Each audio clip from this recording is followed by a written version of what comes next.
So thank you all for joining us today. I am Vanlandeghem Gillespie. My pronouns are she, her, and hers. And I am a French PhD candidate at the University Paris 1 Panthéon-Sorbonne. I study past fire-related activities in northwestern Alaska, and my doctoral research is focused on fuel uses and earth function at the Cape Espenberg. I decided to organize this workshop after having encountered a lot of difficulties as a French student trying to find a job in Alaska. My resume and cover letters and CV skills were very different from what is expected in the American system. I was completely overwhelmed with all the steps involved in completing any hiring process. I didn't know where to look, what to expect from the job market, or how to demonstrate my skills and put myself forward. Luckily, I met some great people and colleagues who helped me with recruiting tips, and that's how this workshop came to be. This career workshop is therefore dedicated to helping students, members of Native and rural communities, juniors, undergraduates and graduates, and international students prepare for their future academic or professional careers in archaeology, anthropology, humanities, science, and education in Alaska.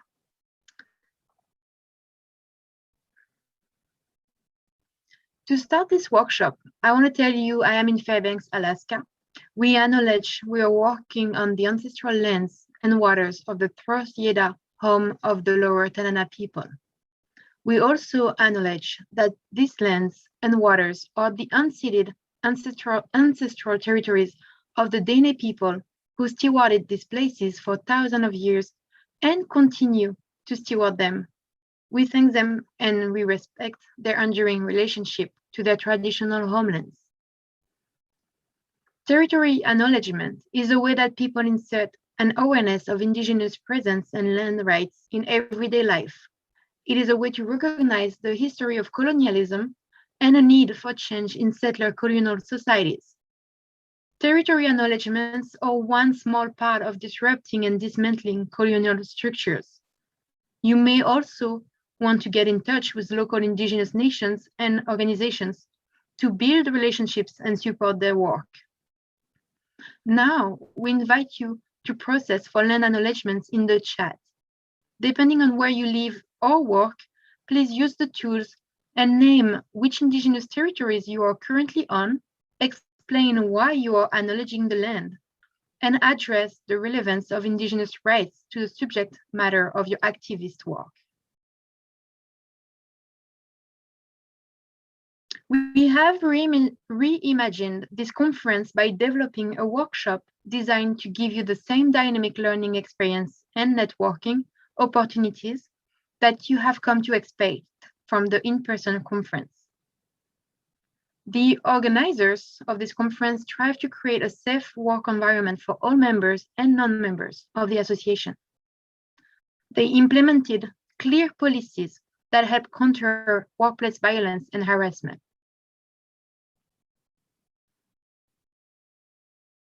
Thinking about a career move, have a question about the field or how to get there?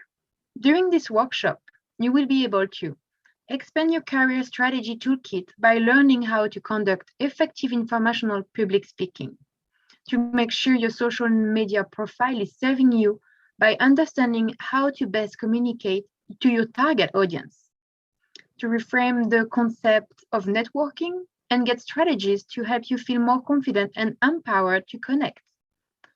Create a resume that gets attention and results. This workshop will introduce best practices and strategies for an effective job search for career exploration. And finally, you will learn effective strategies that prepare you to be the standout candidate.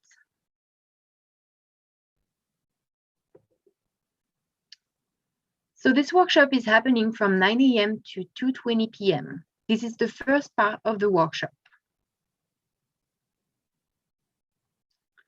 We will start our session opening with Margo Griffith. She will talk about anti-harassment in the workplace, followed by a presentation on combating prejudice in Alaska with Joshua Knicely, and then social media management with Victoria McDermott and Nika Bahr Jacob. After the break, we will be back with Julie Esdale presenting on employment documents tricks of the trade. And finally, interview coaching and public speaking with Keely Pliska.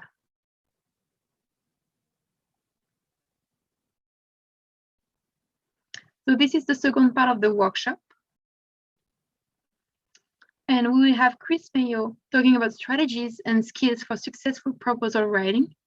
Elisabeth Nadin will present reaching out, why and how to engage the public. And after a lunch break, Briana Doering will talk, we'll then be back with Briana Doering talking about article writing. Nicole Balazs will present study abroad to enhance your degree. Joshua Lynch and Samuel Coffman will talk about work opportunities in Alaska. And finally, our last speaker, Karla, will present our responsibility to ancestral strengths and knowledge. Stay until the end. All speakers will be able to answer your question, and Tamara Ullman and I will give an introduction for the job fair happening tomorrow. Here are our speakers.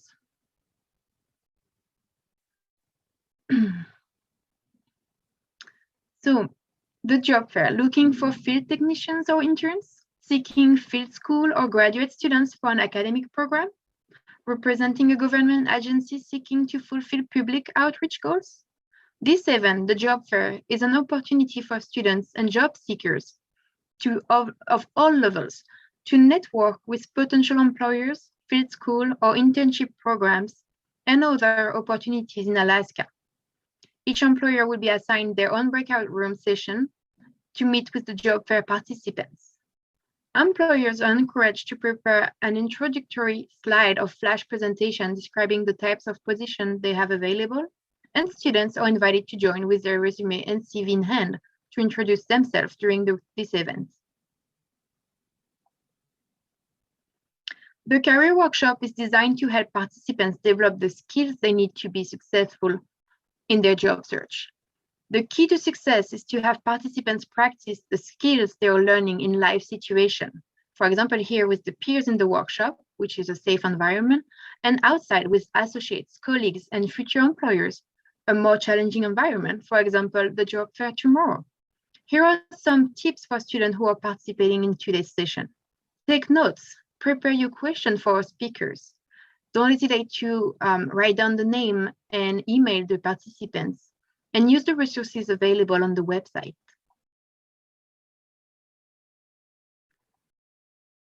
So now, on behalf of the Alaskan Anthropological Association, I would like to extend a big thank you to our entire panel for helping with this career workshop. Thank you to our speakers who came to meet with students today and young professionals, and who will offer their invaluable experience in learning more about career opportunities.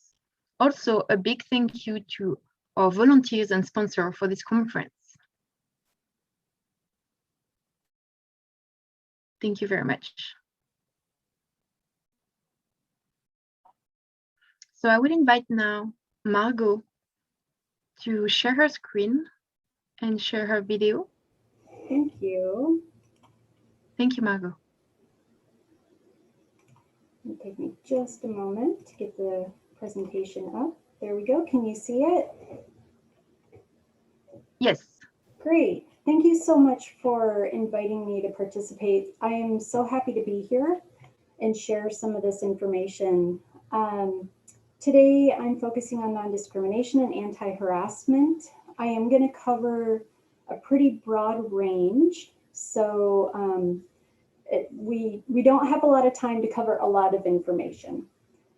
Again, my name is Margo Griffith. I'm the director of UAF's Equity and Compliance.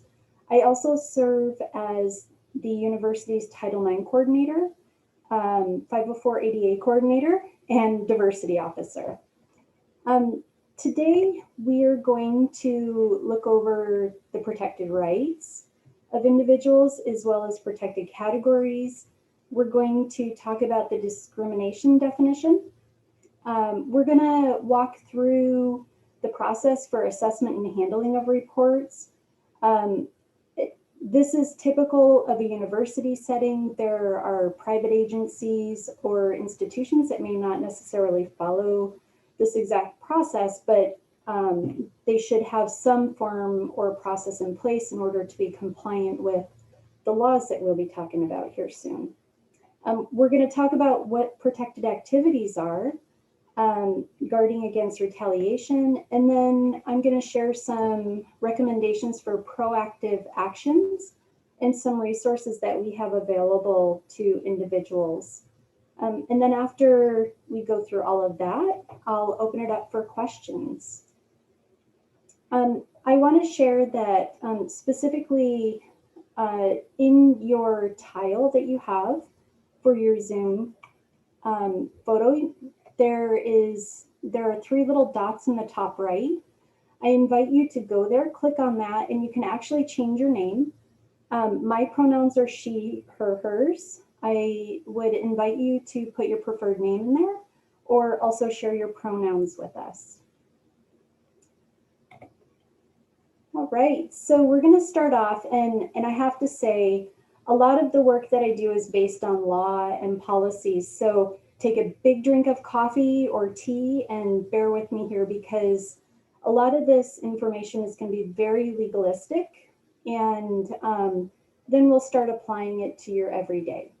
So at the university specifically, we look at laws and protections for the educational environment as well as the employment environment.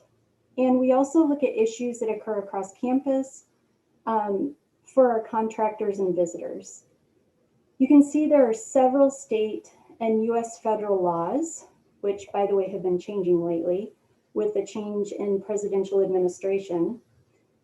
We also have statutes or conduct rules from our Board of Regents, which guides us on how we are going to operate, and rules around behavior. We are also bound by Title IX, which not all agencies are. Title VII, which is very specific to the employment environment, veterans protections, and ADA, which is the Americans with Disabilities Act. And again, not all institutions are bound by all of these laws, as the governance could change depending on the type of funding those institutions receive, or if they're a public or private entity. So I just wanted to give you that quick oversight of all of the different authorities, the enforcement agencies. This is a snapshot for the university. Again, it doesn't apply to all entities, but I think with the focus of today's group, you will see that a lot of these are applicable to your educational and employment environment, especially in a university setting. So now we're going to look at protected categories. This is also often referred to as protected classes. In the US, the federal government sets the baseline list of protected classes. These are those that have been typically discriminated against for these specific reasons. So these protected classes or categories wrap into an agency or institution's non-discrimination statement. You will see that the federal government has a non-discrimination statement, the states have a non-discrimination statement, and you can see here this list under University of Alaska has a non-discrimination statement. What I did here was I listed a comparison of the federal level and the university level.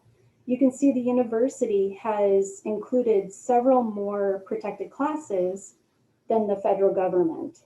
So the university felt that it was really important to expand out coverages under sex, which are highlighted in blue here.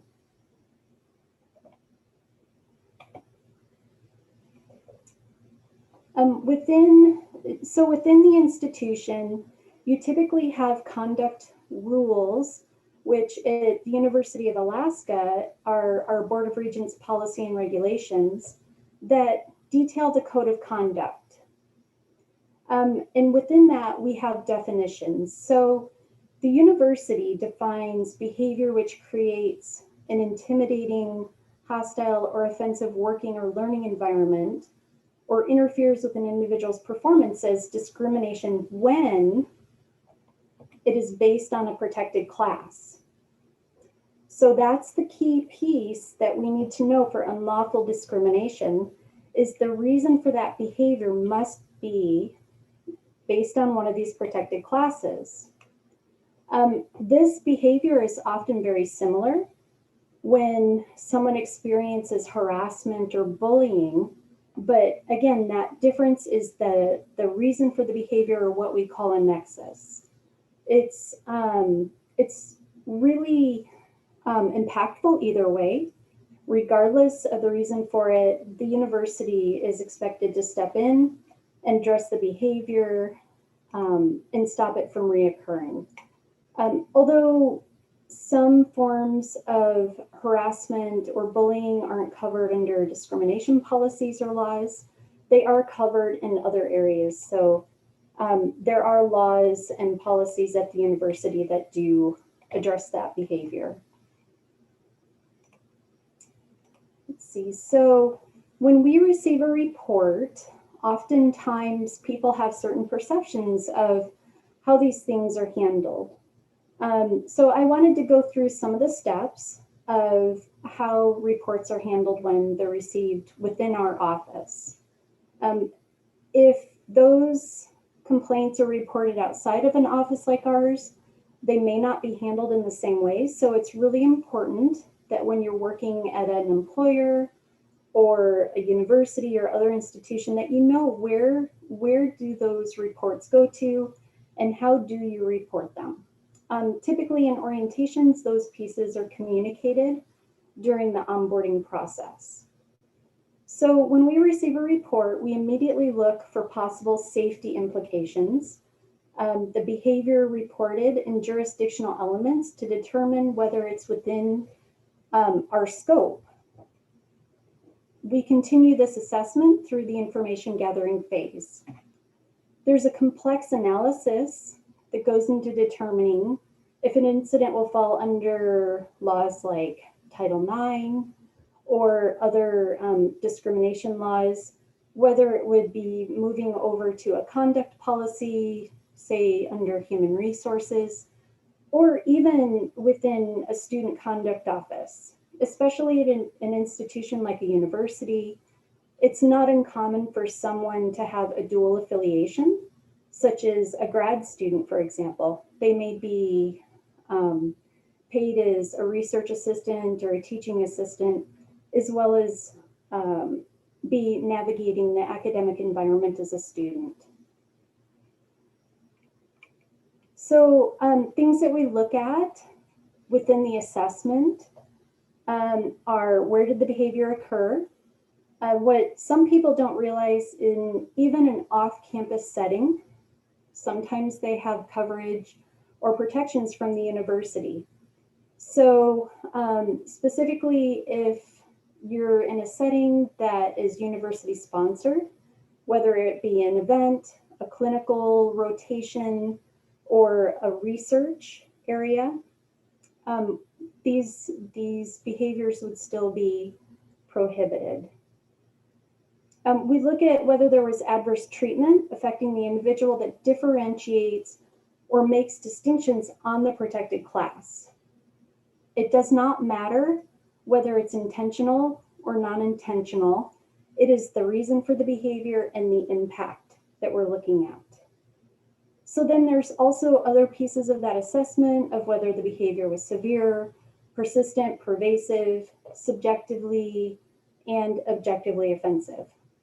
Depending on the law that that behavior falls under, would determine the different standards. So, for example, Title IX sex and gender-based harassment standards are very high. Under the Trump administration, there was a rewrite of the law, and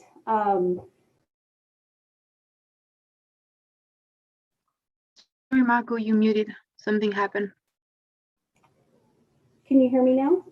Yes. All right.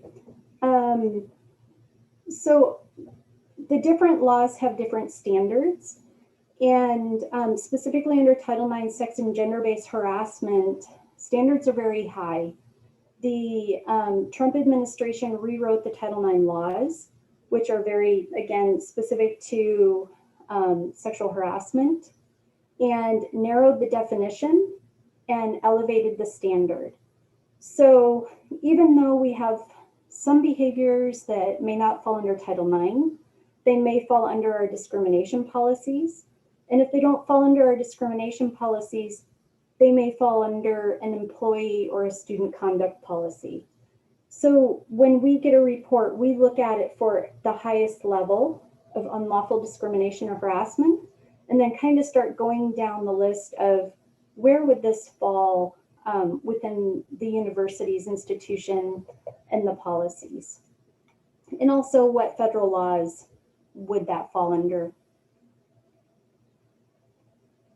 So this is typical for a university. Again, like I mentioned before, some agencies have a little bit of a different way of handling complaints or reports, but this tends to be standard at a university. So once we go through, we receive the report, we do that initial assessment. We're trying to determine where, what office would be suited to best address the behavior. And then we provide outreach to the individuals. So typically outreach alerts them to their rights and resources. We offer assistance. We want to talk to them to find out more information.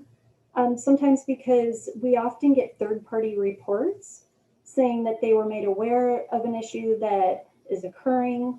And so we reach out to the recipient of that behavior to see how we can assist them and to see if they're interested in moving through the university's process. So if a party doesn't want to talk to us, they're not forced to. Going through this intense process isn't the best way for everybody.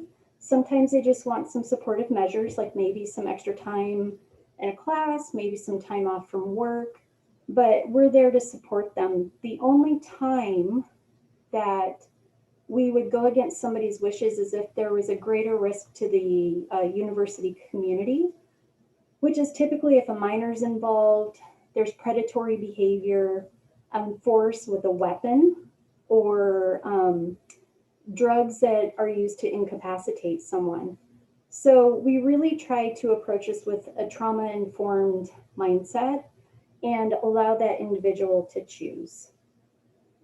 And if they do want to move forward with a situation, again, I went through that assessment and we're looking for pieces that would create that prima facie case, which is on face value, only talking with that individual, could the information provided rise to the level of that discrimination standard? So if it doesn't, then we still offer interventions, resources, and training, or other things that may be needed by that individual to stop that behavior. We may also refer it to that conduct office, as I mentioned earlier, either HR or a student conduct office, or if it really is something that maybe maybe they found out more information and what they thought happened didn't really happen, we may close it, but that would be typically based on feedback from that specific individual. But if it does meet that prima facie case, then again, we give the ability to that party to decide whether they would like to proceed or not. Again, we go through that risk assessment. If there is that greater risk to the community, then we may move forward, but that individual would be notified at every step of the way. If we do move forward with an investigation, we do send out a notice of investigation to both parties, again, with rights and resources, that party does have the ability to either go through an informal process, formal process with investigation, or, like I said, non-participation. So there are a couple different routes they could choose to go. And again, this is a really, really high-level summary of how these are handled. It can get really complex depending on the situation and have many more steps than this. So if we go through investigation, there is a report written with a finding. That report, for some laws, go to a live hearing with cross-examination. That's typically with Title IX. If it doesn't fall under Title IX, then that report with determination would go to a disciplinary office. The investigatory office does not implement discipline or decide discipline. They are an unbiased evidence gatherer. They're not there to, determine what steps are taken. That's a different office's responsibility, and that's specifically so that people that are trained and skilled with disciplinary action can handle it appropriately, and they tend to know history with different individuals to make determinations. And then again, we're looking at interventions, remedies, trainings, discipline, whatever is needed depending on the situation. And we also assess for whether this needs to be reported to a funding agency. I have reported incidents to NSF, and USDA and NIH are also asking for notifications as well. And then once all of that is concluded, the appeal process goes through, we would close the case. So one thing I do want to mention, we can't share any details, the university specifically can't share any details on specific cases other than with the parties involved. This often seems like we're hiding information, but legally we're bound to those privacy rights. And also in Alaska, state law dictates that employee records are protected. So even if there's a situation where there's a finding of responsibility, somebody violates policy and say they're terminated from employment, we can't tell the other party that. The only thing that we could say is something along the lines of appropriate action has been taken, they are no longer affiliated with the university. If there's disciplinary action that happens that may not necessarily be termination, we can't give those details to the other party. So it can be really frustrating for the individual going through this situation, and unfortunately can impact trust with the institution. So we have gone through the report handling process, but I also wanted to share that there are also protected activities as well as protected classes. Retaliation is often a fear for individuals when reporting incidents of harassment and discrimination.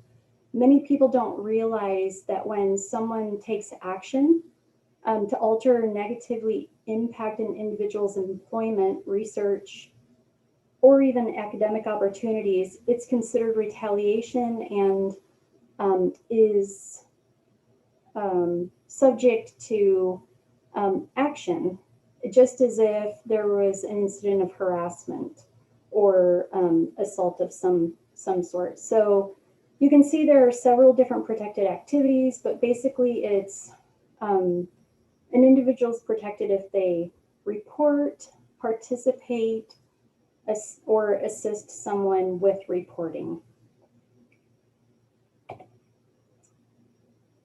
So I shared a lot of the foundational elements of laws, protected classes, protected activities, and some of the assessments that go into those, and and how we handle those reports. But I also wanted to share some proactive things as well. So hopefully, if we're all taking consistent, proactive steps, we can, well, the goal would be to eliminate, but certainly reduce these instances of discrimination or harassment. So I wanted to share our website here. There are tons of resources out here that I invite you to check out and utilize. I want to mention that everyone is a leader in their own way, regardless of your title or status. There is always an individual around you that's looking up to you and following your lead. So if you say you value DEI, please walk the talk. This is an area where action speaks much louder than words and has an incredibly huge impact on individuals. Please engage in professional growth to take care of yourself, your peers and coworkers. Please check out our Share, Learn, Grow page for resources such as unbiased recommendation letters or 10 simple rules for an anti-racist lab, among others. Some things that we have done at UAF or recommend are we have implemented agreements with third parties. These are agreements where if an individual is participating in, say, a clinical, a research trip, something along those lines where maybe they're receiving credit for class, we implement an agreement that communicates specific expectations for safety and non-discriminatory working and learning environments. We notify individuals going into the field of reporting options, safety protocols, and give access to devices like InReach or phones that are available to call somebody from a private place or a remote location, so that if someone needs help, they can get that help that they need. By setting behavioral standards and holding people accountable. You can't just talk about standards and not hold people accountable. So this goes for not just on campus, but out in the research areas as well. Some people even have participants sign agreements acknowledging the standards expected. Provide programming. In your areas, you can invite speakers just like Maureen did. This is amazing. These are really valuable resources for individuals that really don't know what's out there or know what the expectations are. So for example, at UAF, we invited NASEM, which if you don't know who that is, that's the National Academies of Science, Engineering, and Medicine. They conducted a study and provided a report on harassment. They came up, presented on it, gave examples of tools that you could use to create diversity, equity, and inclusion in the STEM programs. We've also had filmings of things like Picture a Scientist and then panel discussions after. So don't be afraid to call out these challenges, talk about them, and address them. And from all of these different things, you could create your own strategic plans, fostering diversity, equity, and inclusion. So you can make them very specific to your field of study, your institute, or your organization. And Maureen already hit on this, but you could also ask your professional organizations what their non-discrimination policies are, where to report incidents, and what they're doing to support diversity and inclusion. And I really encourage faculty and other leaders to make sure you orient your students to these so that they understand expectations and know where to go if there's an incident at a conference or during some kind of gathering. With that, I am done and I am happy to answer any questions you may have. Thank you so much, Margo. Thank you for this 30 minutes of very important information. I hope everybody used the link you shared because it's really important, like you underline it. if anyone wants to ask a question, we have 3 minutes before the next presenter. Don't hesitate to chat with us. And oh, thank you for sharing your information. That was wonderful. Yeah, and if anybody, if somebody isn't comfortable asking a question on here, I encourage them to email me, and I'd be happy to either have a discussion with them or we can communicate through email. Absolutely. And can you tell us if someone want to share something and want to be anonymous, can they do like an hypothetical presentation that has no demographical information? Yes. So if you look back at this page right here, you can see here is up on the top right, there's a tab that says file a report. They can go there and file an anonymous report. It does not have to have any identifying information, but I just do want to share that it does limit our ability to address the behavior if we don't have enough information to move forward on it. So we do support anonymous reporting when people are feeling unsafe or vulnerable. But it does make it a little more difficult for us to actually address the behavior. Okay, that's a good point too. And Tamara just shared in the chat, if anyone wants to write to Margo directly, you have the email.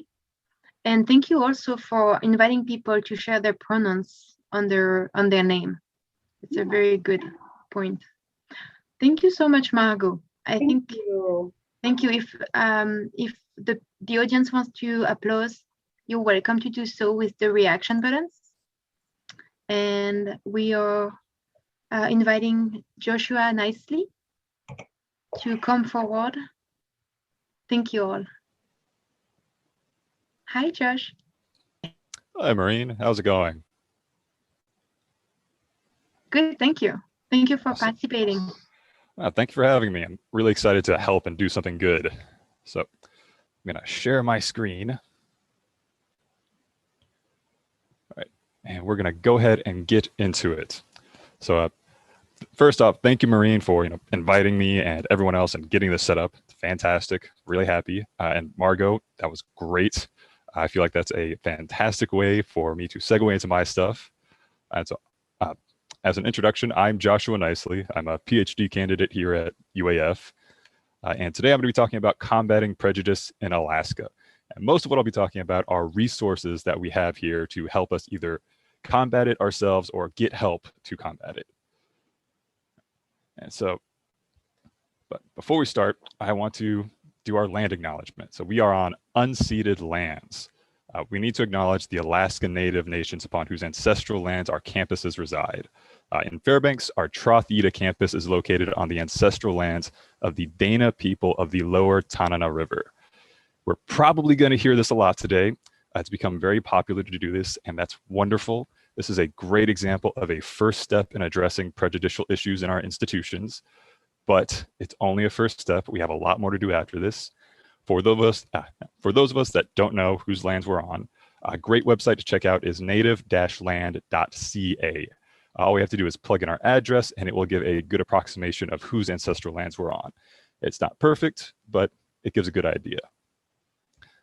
So here at UAF and in the UA system in general, we really value diversity. Having different perspectives makes for better science, better communication, and just a better world. And so we have lots of resources to try to help students. And today I'll be highlighting some of those useful groups and resources. And the goal is to get marginalized groups, people like internationals, women, BIPOC, Alaskan Natives, the LGBTQ+ community, get everyone the help that they need to overcome systemic disadvantages that are in our institutions. They're terrible, not the people, the disadvantages. They're terrible, they're wrong, and it holds us all back in the end. So, and the first one I want to talk about are student groups. May seem a little bit weird, but student groups have an amazing power to get things done.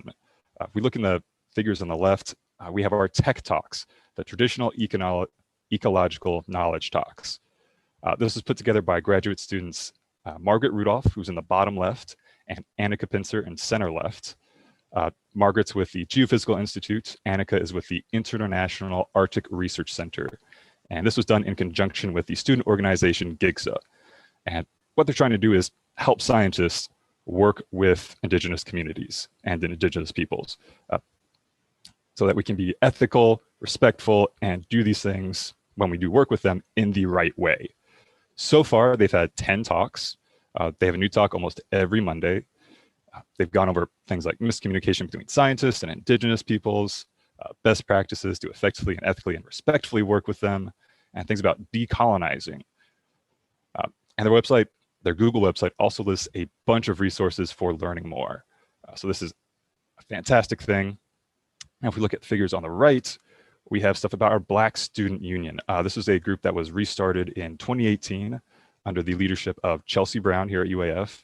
And their goal is to promote cultural diversity, which is fantastic because we want that. They're doing campus and community service. As their Engage page says, all are welcome. So if you're someone that's been marginalized, they want to help. If you're someone that just wants to help, they want you. And they also have a Black Student Union at UAA down in Anchorage. So this isn't just up here at Fairbanks. Now we have far more than just these two groups. I cannot go over all of them. There are so many. And this is where I have to direct everybody to our Engage page. The Engage pages are a great source to find and contact students, as well as find events occurring on campus. There are two different pages, depending on the school. For Fairbanks, we have engage.uaf.edu. For Anchorage, we have uaa.campuslabs.com/engage. The UAF Engage page lists over 100 student organizations. There are lots and lots of clubs, lots and lots of people wanting to do the right thing. If the right club doesn't exist, we can make it. It's fairly easy to set up our own club. Really, all we need are 2 students and a faculty advisor. So just 3 people, really. Still, that can be a bit of a burden, and it can be a lot easier to simply work with existing clubs to take action. I mentioned GIGSA earlier. GIGSA is the Geophysical Institute Graduate Student Association. They're put together for graduate students, so that's just a small part of the college, and the Geophysical Institute, which is just a small part of the campus. They weren't put together to address DEI issues, but they have been doing fantastic work with it. They've pushed for a class to unlearn racism in the geosciences, which is called URGE, just started this semester, and we're hoping it's going to become a regular thing. They've pushed for the Tech Talks. They've got a DEI group going and lots of other DEI initiatives. And I realized I haven't defined what DEI stands for. DEI is diversity, equity, and inclusion. So basically what we're talking about, fighting prejudice. So even if the right club doesn't exist, there are lots of people here willing and ready to help however they can. Even if the club doesn't sound like it's the right group to talk to, they're probably going to be able to help, or at least want to help. All right. So next, I want to talk about our Office of International Programs and Initiatives.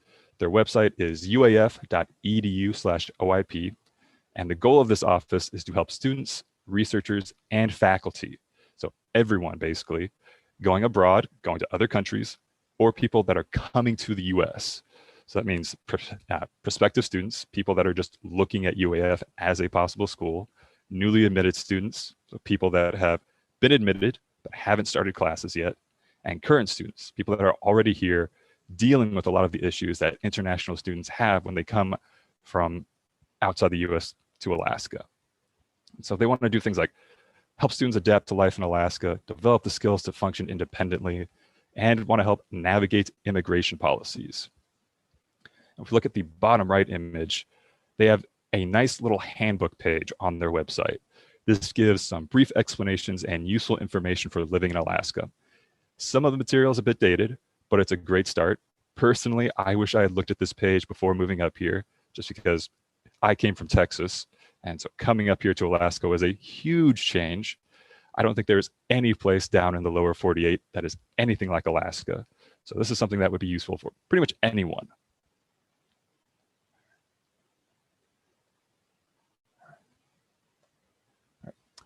And our next thing, the diversity pages. I'm really excited about this one. They have all the resources. So maybe not all, but they have a lot. This is a great place to look. So we each have different experiences and need different things, and the UAF diversity pages provide a list of many of the events and programs to help marginalized groups.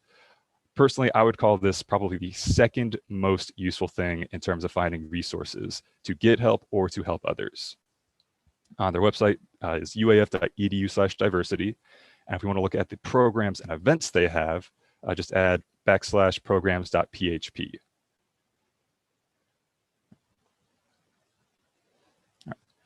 And so on this page, we have a bunch of programs listed. I just want to point out a couple of them.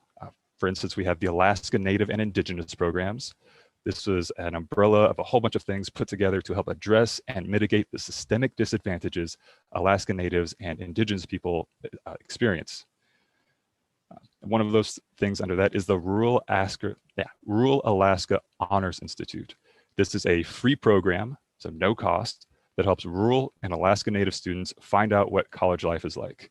Students come in about 6 weeks before classes start. They get to just live here, see what it's like, and so they can adjust to living in Fairbanks and taking college classes rather than being thrown into the fire. And one of the other great things about this is it provides 8 to 11 college credits. That's about half a semester or more like 3/4 of a semester. It's really awesome. And then if we look at the image on the left, we have some stuff about our rural student services. They help Native and rural students get what they need in order to be successful. One of the big things that they do is they advise the students. They talk to them, help them walk through what they need to do. I have the lead advisor's email below. Gabriel Russell, fantastic person. So those are just a couple of the Alaska Native and Indigenous programs. We also have things for LGBTQ+ inclusion. The goal of this, it provides resources and coordinates events to support everyone. Verbatim from their page, UAF is a university where everyone is welcome and everyone belongs. And that's very true. We want everyone. We want those diverse, different perspectives. They're incredibly useful and all just deserve to be here as well. They've done a couple things. Well, a couple things I'd like to point out that they've done. They've pushed for gender inclusive restrooms and housing on campus, which is that image on the bottom right. And they've also started a gender affirming support group through the Student Health and Counseling Center. This started just this semester. They meet every Thursday, pretty easy to find out the details. It's for people that are non-binary, that are gender fluid, identify as trans, or are even just questioning. So this is a safe place to talk about it and to feel supported. And we also have a couple other things like pregnancy and parenting. The school is legally obligated to make reasonable accommodations for pregnant people and parents. So these include things like pushing for flexible schedules, parking adjustments for anybody that needs it, and providing private, safe, non-bathroom space for nursing mothers to express milk, which is pretty nice. And I just saw in the Cornerstone newsletter the other day that the Financial Aid Office has free drop-in tutoring in math and science for children of students and employees. The hours are a little bit wonky. They're on Tuesday and Thursday, but it's a nice thing where parents can just drop off their kids to get some extra help, especially during these times of COVID, where getting proper schooling is a pretty difficult thing to do.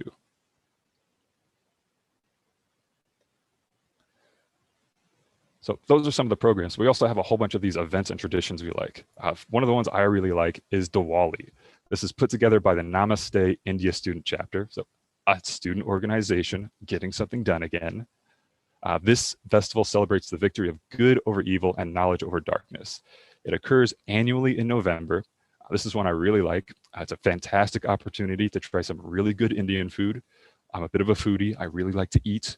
And so this is a great opportunity to try something new and then also learn about the culture. They put on all kinds of presentations. They explain what's going on. And it's just awesome to see this different culture. And then we also have things like FemCon. This happened in October 2020. This was a weekend-long inclusive celebration of femininity, its power, and its potential. They held panels on BIPOC and femme identity, training on safe zones, and they did a film screening and discussion of the film RBG. I specifically mentioned RBG just because my office mate, Lindsay, taught me how wonderful RBG is, and I want to share that. Now, these are just a few examples I pulled from the UAF diversity pages, but we also want more. If there's something we don't have that already exists, or maybe something we don't have, but that would be beneficial for us to start, something that would be beneficial to students, people here at UAF want to know, as do those at UAA, because they have their own diversity page. URL is a little bit longer, uaa.alaska.edu/diversity. This page also lists resources, programs, and people to contact. And I want to point out their UAA Multicultural Center. This promotes academic excellence and personal growth of traditionally underserved or underrepresented students. So it's a great resource. Diversity pages are fantastic. Now for my last slide, I wanted to leave off with some particularly useful contacts. These are 3 people that I feel are fantastic to reach out to if there's something going on. We already had Margo up. She's a wonderful human being. So MC Griffith at alaska.edu. She is the Chief Diversity Officer here at UAF. Working under her, we also have Joe Narvaez. And Joe, I'm so sorry if I mispronounce your name. I'm terrible with pronunciation. She's a fantastic person. And then on the right, we have the UAA Chief Diversity Officer, Jennifer Booz. So these are fantastic people to contact. Even if they aren't the right people to help, they're going to connect us to the people and organizations that can. Most, if not all, of the organizations in the UA system work together to some degree. There's lots of crosstalk and lots of collaboration. If one particular group doesn't have the human power or the information necessary to help, they'll almost certainly know someone that can. Now, I suggest these people in particular since it's their job, and they'll be the fastest to respond because of it, and also because of some of my personal interactions with them. Like, I've worked with Joe a little bit. He actually helped me put this talk together, and I feel like it is 1,000 times better thanks to his help. And he also does a bunch of work with the NAACP. So he's just this fantastic human being and is really, really working hard to help with these issues. So for people that want to help or that want to get help, these are fantastic contacts. And with that, I am done. I think I went a little bit fast. Oh, thank you so much, Josh. It was really great. And lots of emails and websites have been shared in the chat while you were presenting. We kept pasting and copying every resources you shared. And someone was talking about the RAHI, which is the Rural Alaskan Honors Institute for high school, senior and juniors, early college program as well. Thank you so much for all this exchange with our participants. Thank you everybody for sharing with me some contact information you had also, reacting to Josh's presentation. Bravo. Thank you so much.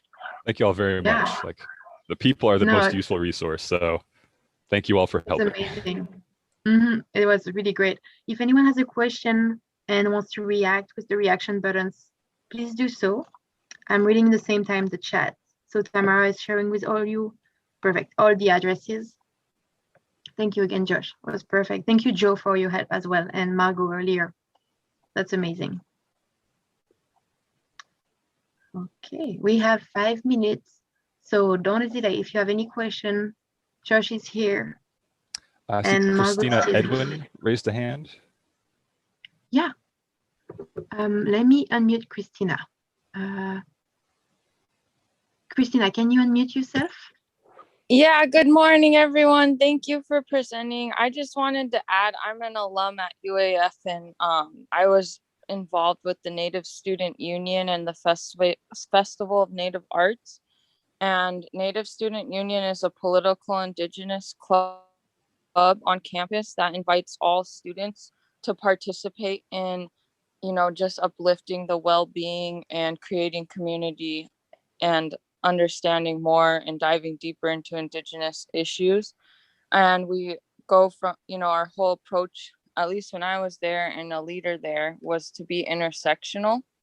And so if you're within UAF still, or even in the UA system, there's a UAS Native Student Club and a UAA one. So, and I was in contact with them about like getting our whole all of our campuses connected. And then the annual Festival of Native Arts has been happening for a long time, and it has had some problems getting recognized by the UAF Activities Office, even though it's something that brings Indigenous people from all over Alaska and even beyond to UAF. So I would highly suggest everyone to look into, there's amazing archive footage of the Festival of Native Arts. If you're interested in anything Alaska Native and arts wise, like dancing, music, regalia, food, those kinds of things, and just people, you know, it's an economy, it's a way of life when we gather. So I really suggest looking into that and promoting that more. Thank you. Basi. Thank you, Christina. Yeah, thank you very much for reacting. I love this event. It's very important here on campus, and like you say, broadly in Alaska. And it's for, you know, young and elders, and it's really rich. It's amazing, and everybody's welcome, and I think that's fantastic. Thank you, Christina, very much. Okay, we're gonna start installing Victoria and Nika. Thank you for sharing your screen, Josh. It was perfect. Hi, Tori. Good morning. Hi, Nika. Good morning. Okay, I'm gonna mute myself. Do you have access to sharing your screen? Yeah, all good. Thank you, Maureen, for giving us this opportunity. And thank you, Joshua, for bringing attention to these amazing resources on campus.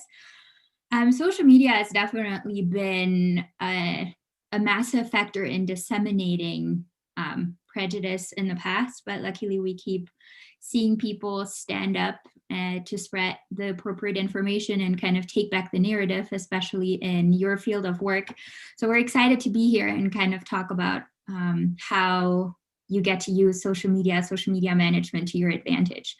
My name is Nika. I've graduated UAF in 2018 with a master's in professional communication. I've since worked on multiple projects and with 2 nonprofits as their PR person, communication lead, and social media manager. My presentation partner today is Tori McDermott, who's also graduated with the same degree in 2019.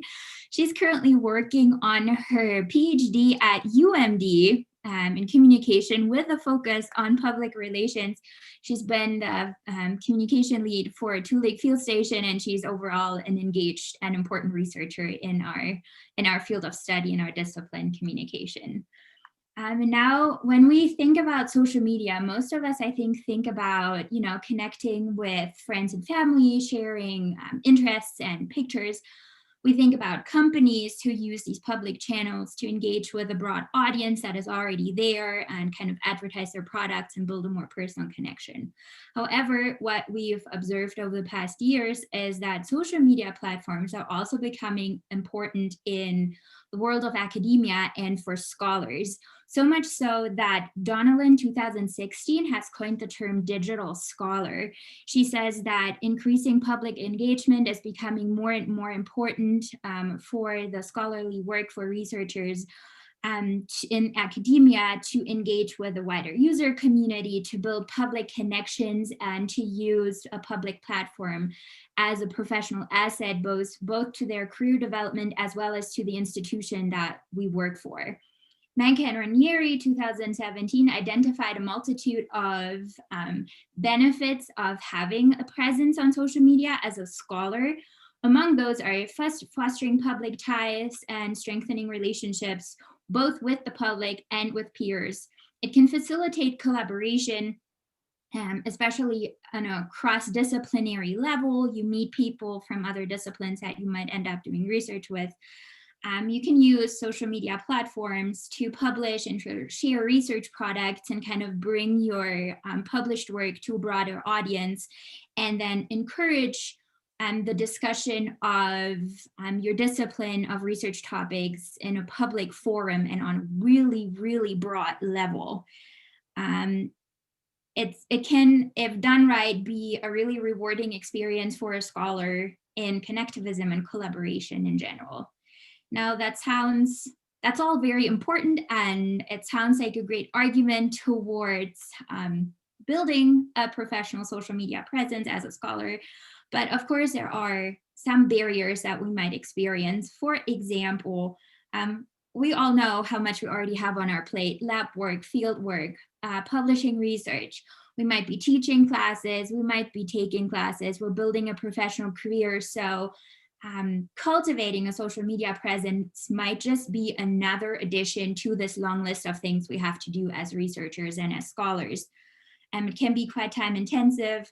It can also be a little bit scary because upon entering a social media platform that we're not completely familiar with, especially on a professional level, we might not feel confident with the technology that we're supposed to be using. And then ultimately, it can be somewhat demotivating if your social media presence turns into an echo chamber. You post something that you're excited about and the engagement with it is very low. You don't have a lot of followers and there's not a lot of the rewarding experience happening there. However, there is a number of well-known social media platforms that can be of advantage to create that scholarly professional social media presence. It can help you build a network, share your research, and connect with peers across disciplines. We've identified a number of those, and I'm going to hand it over to Tori, and she's going to give everybody a quick introduction of a number of social media platforms that you could or should consider in the future. Thank you so much, Nika, for giving that great overview and for thanking our previous presenters who brought some really important issues to the forefront that we can use social media to combat, hopefully. So the first platform that I want to talk about is the academic social media kind of networking platforms, and I've listed a few on the slide. They include ResearchGate, Google Scholar, and academia.edu. And you might see some metrics on the side of the slide. Those are related to ResearchGate, and with 15 million users, that is a broad audience to share your research with. And since it was launched in May of 2008, it's pretty well established, and there's a lot of scholars that are on there. So why is academic social media sites like this good for you? It's a way to kind of display your skills and accomplishments. Especially on ResearchGate, you can actually upload your research outputs, your papers, your data, your proposals, your chapters, so that other people can research and see them and download them. You can also connect with other scholars. You can find and follow researchers that you admire, that you want to collaborate with, so that you actually receive automatic updates when they post a new publication. And then if they follow you back, they also get automatic notifications about your publications. And so that's really great for staying up to date on what's happening in your discipline. And you might see at the bottom of the slide, it also helps building your brand. And this is a theme we'll see throughout the rest of this short presentation, that we want to build this brand to show off our interests, our work, and really get our name associated in the discipline and the industry. I do want to throw out one caveat with this. You may not have legal permission to share your work, so that's something to take into consideration when getting on these sites. So please read any publication contracts and terms before uploading anything. And then additionally, some of these sites are for profit. So you do want to do some research and take into account some of the terms and conditions. But moving from academic social media, let's go to a little bit more of a professional business world. We'll talk about LinkedIn. And so LinkedIn is probably one of the most well-known professional networks with 740 million members. You can showcase your career, your professional development, and continue building that network with other scholars. It's pretty easy to maintain, and it's a great way to kind of dip your toe into building a social media presence. You can also find research opportunities and job openings, which is really fantastic. And it does help with your Google Scholar ranking or your Google ranking. So if you Googled your name, your LinkedIn profile might pop up, and that's really great for people who are interested in knowing more about you and knowing more about your work.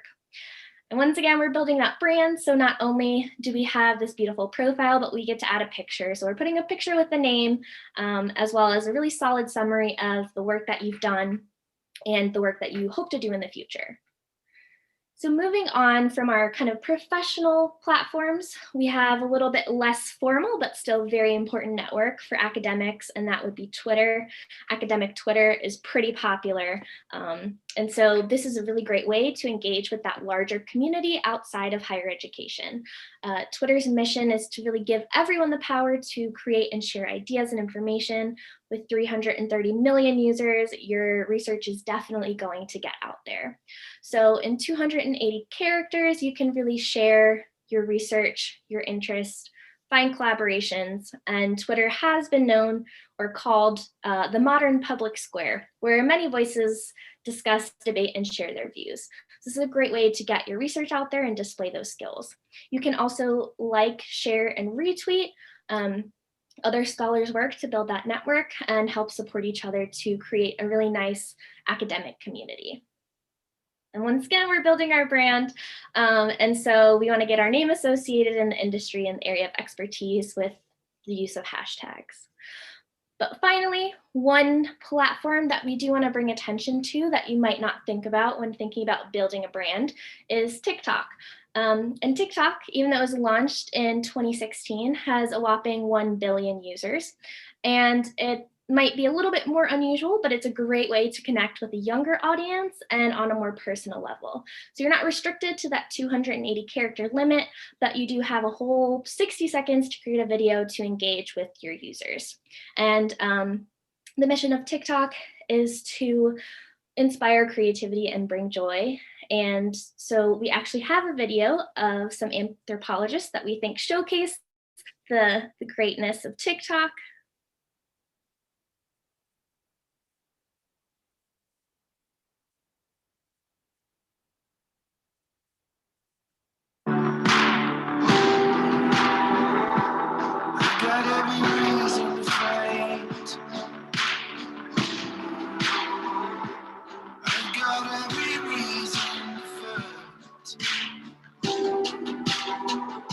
Have you ever shaken hands with the devil on the night? Let me tell you, I've got every reason to fight.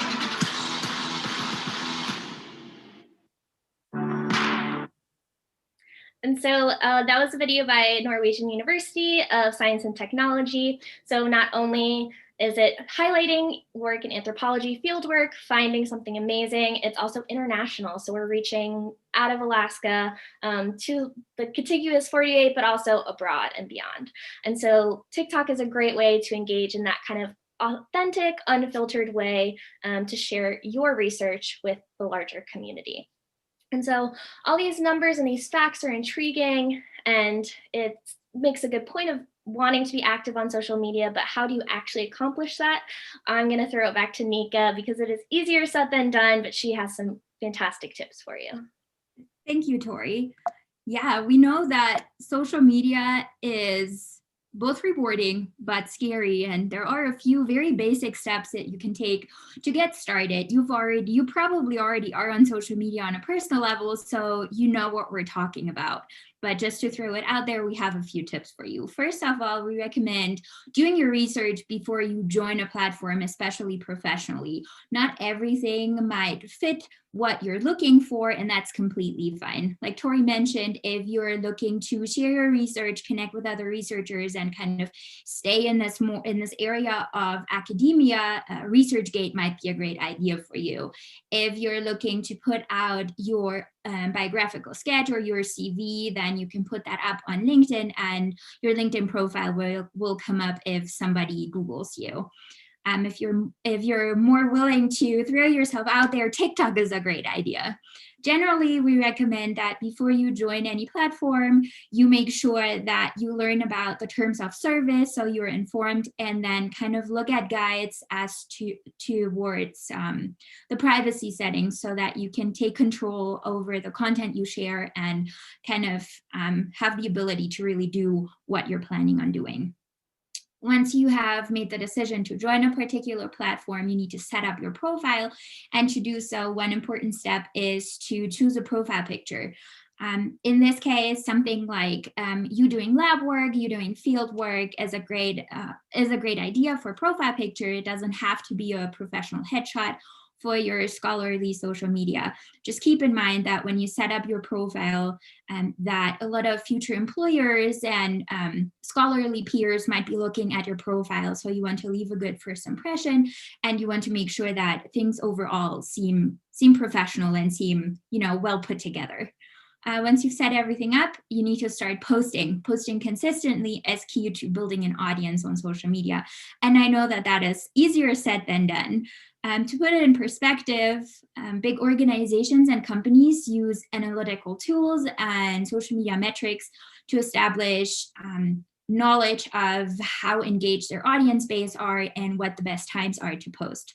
Generally, we can say that posting on TikTok, on Twitter, for example, you can post up to 14 times a day and still get engagement, while on LinkedIn, you should post once a day on weekdays, not on the weekends, and preferably in the morning in order to get maximum engagement. For us private individuals, 2 to 3 times a week is plenty. This need would obviously grow once you establish an audience base. So let's assume you go viral on TikTok with a great post that you made, a little video. You accumulate a number of followers. You want to keep those followers engaged continuously and start producing content on a frequent basis so that you keep people engaged and on your page and on your feed. Another aspect that you need to consider, obviously, is developing a network. And a great way to start there is to follow the organizations or journals that you're already affiliated with, that you find interesting, that play an important part in your discipline, or you follow scholars that are well known, whose research you admire in your field, to kind of put yourself in a position in your discipline on social media. I want to mention that social media is also a great kind of low stakes opportunity to connect with individuals that you really quickly met, let's assume like in an in-person conference in the future. Never met this person, you talk to them for 5 minutes, you find their work appealing, you want to connect with them, but you don't want this commitment of having to reach out to them personally if you're unsure about it, because there might be, this person is well respected. You don't really know how to approach this individual outside of this conference. Following them on social media and engaging with their activity there is a great opportunity to kind of add them to your network on a very low stakes basis. Connecting with others, you can do so in a multitude of ways, and you know this from your private social media. You can share posts that others posts, and you can share your own research depending on the social media platforms that you're using. You leave comments, you like things to kind of show other people that you're engaged with their work and you're interested in what they're doing. And then most importantly, when it comes to connecting with others, is that you reply to engagement on your own feed. So if somebody leaves a comment under something that you post, you want to reply to them to show that you're engaged, you're interested, and you want to start a conversation. That's how you build a solid network. And that's also how you, on certain social media platforms, kind of trick the algorithm to put you out there more. You're an active member, so this algorithm thinks that, oh yeah, this person we can put out there more, and more people will see your work, more people that are interested in the hashtags you're using, for example.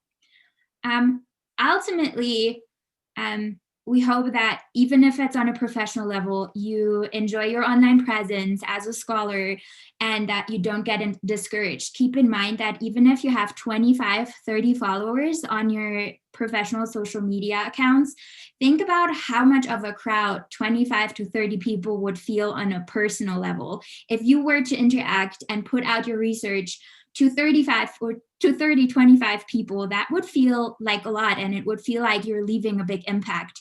So remind yourself of that if social media ends up feeling like that echo chamber that I talked about earlier. Yeah, we do still have some time. So if you would like to ask some questions, please do. If you have any questions coming up in the future, feel free to reach out to Tori and I. We love to share our research on social media, and we would love to connect with you about how to cultivate your social media presence. We do have a little bit of experience when it comes to that, and it can be rewarding, it can be challenging. It's just a great addition to what you already do. Thank you very much, Nika and Tori. Thank you for that awesome presentation. It was so cool. Yeah, don't hesitate to react with your reaction buttons in the audience. And does anyone has a question for Tori and Nika? People from UAF or people from outside of UAF, UAA? William has a question. Yeah, perfect. Let me, thank you for that. I'm gonna try to find William to unmute him. Sorry, just a second. There's many people. Oh, okay, I found William. Ask to unmute. William, can you talk? Yeah. Hello, do you hear me? Yes, hello. Yes. Yes, I wanted to ask, I'm currently a student at a university and I wanted to know, should we start doing our professional social networking already? Even if I'm not going to hit the job market until in a few years. I would highly recommend it. It's better to build a larger network earlier, so then when you do go on the job market, you know some people, be like, oh, I'm looking at this job that's really interesting, or people might think of you when a job opens up. Nika, do you have anything you want to add to that? Yes, even if you don't publish research yet, or you're a student who is still working towards their degree and working towards, becoming this official scholar and this official academic in the discipline, don't be afraid to connect with the important people in your discipline, share their research, share articles that you find engaging so that people can find you and people know that you're out there already. All right, thank you. Yeah. Thank you very much. Yeah, great question, William. That's very important. Nice. Is there any other question? Anyone would like to talk to our speakers today? So, Nika, would you like to put back your address email so people can take a screenshot or just a photo? Yes. That way they can ask you. And like you saw during the presentation, Nika and Tori are on LinkedIn and other platforms. So just ask your question there if you feel like it. Follow, people who are part of this workshop today. I think pretty much everybody is either on LinkedIn, either on even just the UAF website, or yeah, there's a lot of resources and lots of platform you can contact us on. Nice. Thank you very much, Tori and Nika. I think we are reaching the break time. So during this break time, I will probably take off my video and stop recording. Everybody is welcome to stay, and we will invite the people in the waiting room when we come back. I want to thank again all our speakers this morning. That was amazing. Some will be there at the end of this session, so you can ask questions. Others might not be able to come back, so just ask me again the email if you need. And thank you very much for following this morning. Have a great break.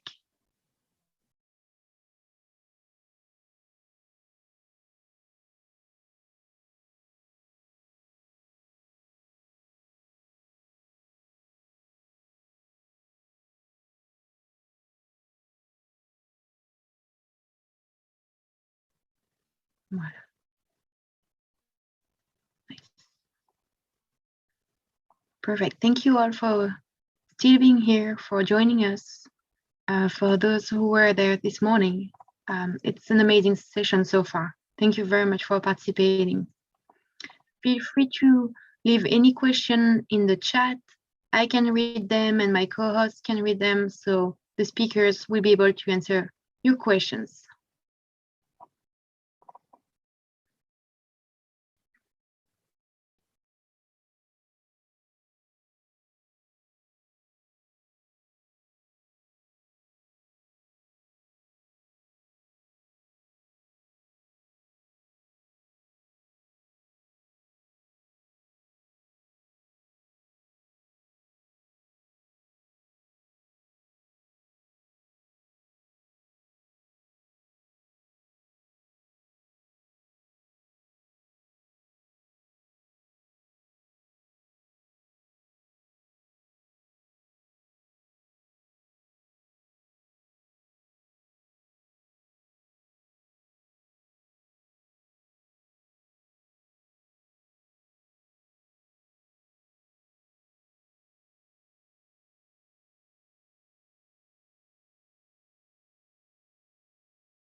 Okay, I think we can start slowly. So first, I want to tell everyone that Julie's presentation is online and available on the website of the organization. And I want to say thank you to all the people who in the chat. Thanks my speakers and thank everyone, for participating. Yeah, we had a lot of very positive reaction in the chat for the different speakers. So thank you very much for encouraging everyone. That's really nice. And okay, we have like 26 participants. I'm gonna wait 1 more minute and then I will have you speak, Julie.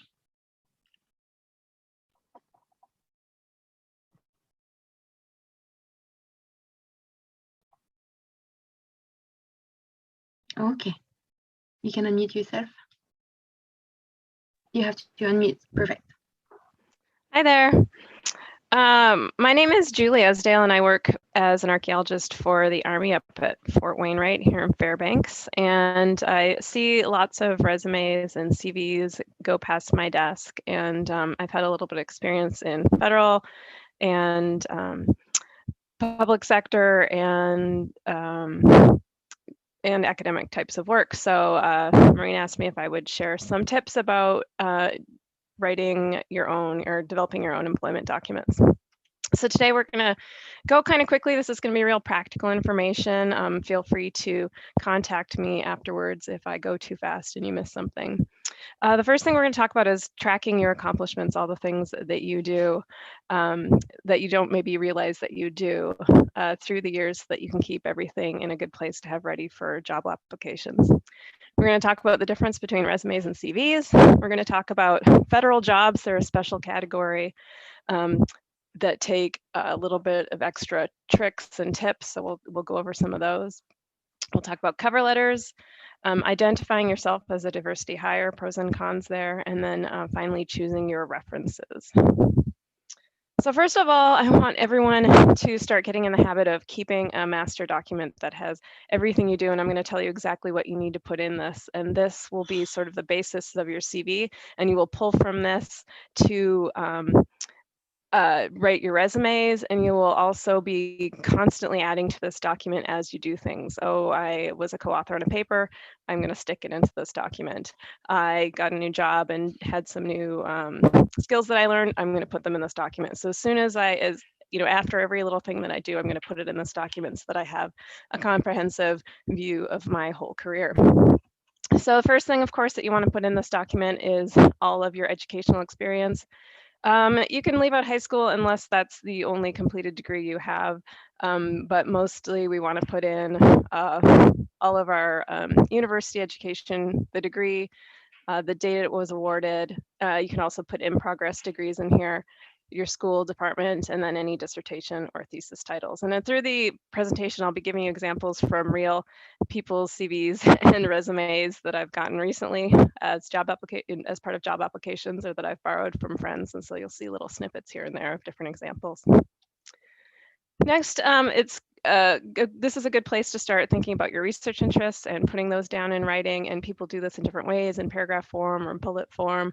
But this is a place to put down areas that you want to specialize in, or you've already got some experience in. Areas of the land of the world that you specialize in, skills that you have, time periods that you're interested in, other areas of expertise, all that kind of stuff. And this is really great for people when, say, I'm picking a team to do archaeological survey for me. If I know that I've got one person who's interested in historical archaeology, and another person who's interested in faunal remains, another person who's interested in lithic technology, I know I've got a great team that can cover, anything that they find in the field. And so just putting this information on your CV will help you sort of hone in on what you like to do, but it'll also give you points of connection for other people reading your CV later on. So this is good information to start thinking about. Of course, jobs go into this master document. And some of you guys are really early on in your career, and I want you to think about all the experiences you've had, not just formal paid employment. So of course, paid employment goes in there, paid employment that's related to the career that you're looking for. So you don't need to put in your McDonald's job that you did in high school, but do put in your volunteer work at a museum, because that's related to the career that you're trying to develop. There could be some jobs that you've had when you were younger that demonstrate skills that might be useful for your job. So for instance, I worked as a lifeguard, and so I've got really up on my first aid training, and that might be something that's useful for a job in the field. So keep any work that you've done that could be related or important for the work that you plan to do. So again, internships, RAs and TAs from university are good in here. And just anything else as you can think of. And one important thing to start doing in this master document is describing the tasks that you've performed at each position. So you can see somebody here said she surveyed archaeological sites. So she talks about mosaics. And so we have an idea of the types of artifacts she's worked with, the area that she's worked in, the types of archaeological fieldwork that she's done, so that when I'm looking for somebody with specific skills, I need somebody who does ceramics, then I can see that she's got this right here in her resume. So we will talk about this a little bit more as we go along. As you're doing this, try to avoid jargon that people won't understand. Like, this is an application for an archaeology job, and I'm an archaeologist and I don't know what a class 3 archaeological survey is. So, these different things mean different things to people in different places. So avoid putting too much jargon in, but make sure you're explicit about the kinds of work that you've done. Lots of people put their salaries in their CVs, and this is something that's sort of going out of the wayside. There's a lot of laws that are coming on at the state level that are equal pay laws, and so employers are discouraged from looking at previous pay to give people a salary range for the pay for this job. They want people to sort of look at what they're paying and trying to keep that equal across each hire, not based on what people have been hired before. So you can kind of keep that information out. It's kind of going away these days. Awards. This is another category you want to keep in there. Anything you've ever been awarded that's related to your career. So this is grants, scholarships, fellowships, Dean's List, merit awards, all that kind of stuff. So one thing that I've learned is that people, this is really important, especially if you're applying for grants and things like that, people like to give money to people that other people have already given money to. And so it's really great to keep a comprehensive list of anything that you've gotten before. Travel grants, AAA awards, and if you haven't applied for one of those and you're a student, you need to get on that. That's just a great thing to do, and there's lots of them available. Any service that you've done, and I know if you're early on in your career, you probably don't have a lot of official university service, but there's lots of things you have done that you might not have thought about. Maureen can put on her CV now that she's hosted a session at the AAA meetings. You may have been a secretary for the anthropology club. You may have reviewed travel grants for the association. So any little thing that you've done, and this could be in the academic world, but it can also be in your community. So I went to the 6th grade at Watershed School, and I taught beadwork that I know from my own upbringing and traditions, or I participated in my community language revitalization program. So just sort of think about your life and the things that you've done and you've been interested in, and see where it would fit into one of these categories, because all those things are important. Publications. This is always a big section of, especially an academic CV. And there's all sorts of publications, right? People organize them in different ways. We're including peer-reviewed journal articles, non-peer-reviewed articles. If you're early on in your career, though, you can include things like newsletter submissions, websites that you've developed, if you've been a part of a museum exhibit. So there's all sorts of different things that count as publications that might not be peer-reviewed articles. Anything that you've been a co-author on, make sure you've written that down and get it into this master document. Presentations are often included in CVs, and mostly this conference presentations and posters, but you can also put in invited lectures, or if you've given a talk to a community or to a club, you could put those sorts of things in. Any major school presentations that you've done, as you go through your career, get a lot of these, and so some of them may fall off the list eventually, but start small and keep building up. Skills and training sections. So there's always a part of your CV or your resume that talks about like the technical stuff that you can do, and that's often computer related stuff, GIS related stuff, any educational trainings you've had, like you've been to National Preservation Institute workshop, things like that, or you've done one of the I'm blanking on the finalists of the Alaska Zoology Consortium. You've been to one of their workshops, things like that go on here.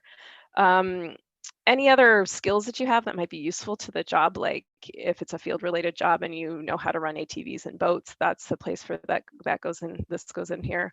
Any trainings you've had for first aid, that kind of stuff. Any skills that you have that would be important to your career. And then we're getting near the end here of this master document. Languages. Do you speak or write in any other language besides English, and how fluent are you in those languages? And then I think this is the last part, is finally your memberships and associations. So these can be professional memberships like the Alaska Anthropology Association. They could be school clubs, anything that you do that shows a little bit about who you are and what you're interested in. So I want you to keep that big document of all these things you've ever done, and you're going to add to it. I add to mine lots of times every year, and it helps keep everything updated and fresh in my memory. So resumes and CVs, what is the difference between these two animals? Well, resume is French for summary, and so this is what you want it to be. It's short, it's concise, it's usually only about 2 pages, and it's normally used for industry work, nonprofit work, public sector work. So you wouldn't use a CV to apply for an academic job. CVs highlight your past work experience and your skills, and they're really tailored to the specific job. So you're only putting in stuff that's really relevant for getting this position. A CV, on the other hand, is Latin for course of life. So obviously that's much more broad. It's more like this master document that we've just created. And it's used for academic jobs. It's used for applying to grants and fellowships. CVs will be several pages long. Yours may be only a couple pages as you get started, but you can see after a couple years, they grow and grow. They contain an emphasis on your teaching experience, your publications, your presentations, and things like that. And CVs can also be tailored to the specific job, but in general, these are much more thorough than a resume. So we'll look at a couple here that I've gotten recently. I've taken out the pertinent information on who they came from, but here's 2 resumes, or parts of 2 resumes that I recently got. And just they can look like however you want. You can be creative a little bit in resumes. But you want to have your contact info near the top, and it's important not to put any personally identifying information on there, like date of birth or social security number. So keep those numbers off of these documents. They go through email, they get dispersed at companies or schools, and you never know who may get their hands on that information. It's hard to keep that stuff private. Of course, you'll put your education on there. Again, for the resume, you want to have your work experience on there and the kinds of things that you did at each job, and then any specific skills you have related to that position. A CV, on the other hand, this is the first 4 pages of a recent PhD graduate's CV. So you can see by the time you get to that level of school, you've got lots of stuff on your CV. And just some of the categories are just the ones that we put in our master document. So again, she's got her contact info, she's got her education, her research interests, all of her peer-reviewed publications, and then she's got some more publications elsewhere, grants and award. This one talks about the type of field work she's done in the past, and you may have a section on this, or you may have it under your work experience.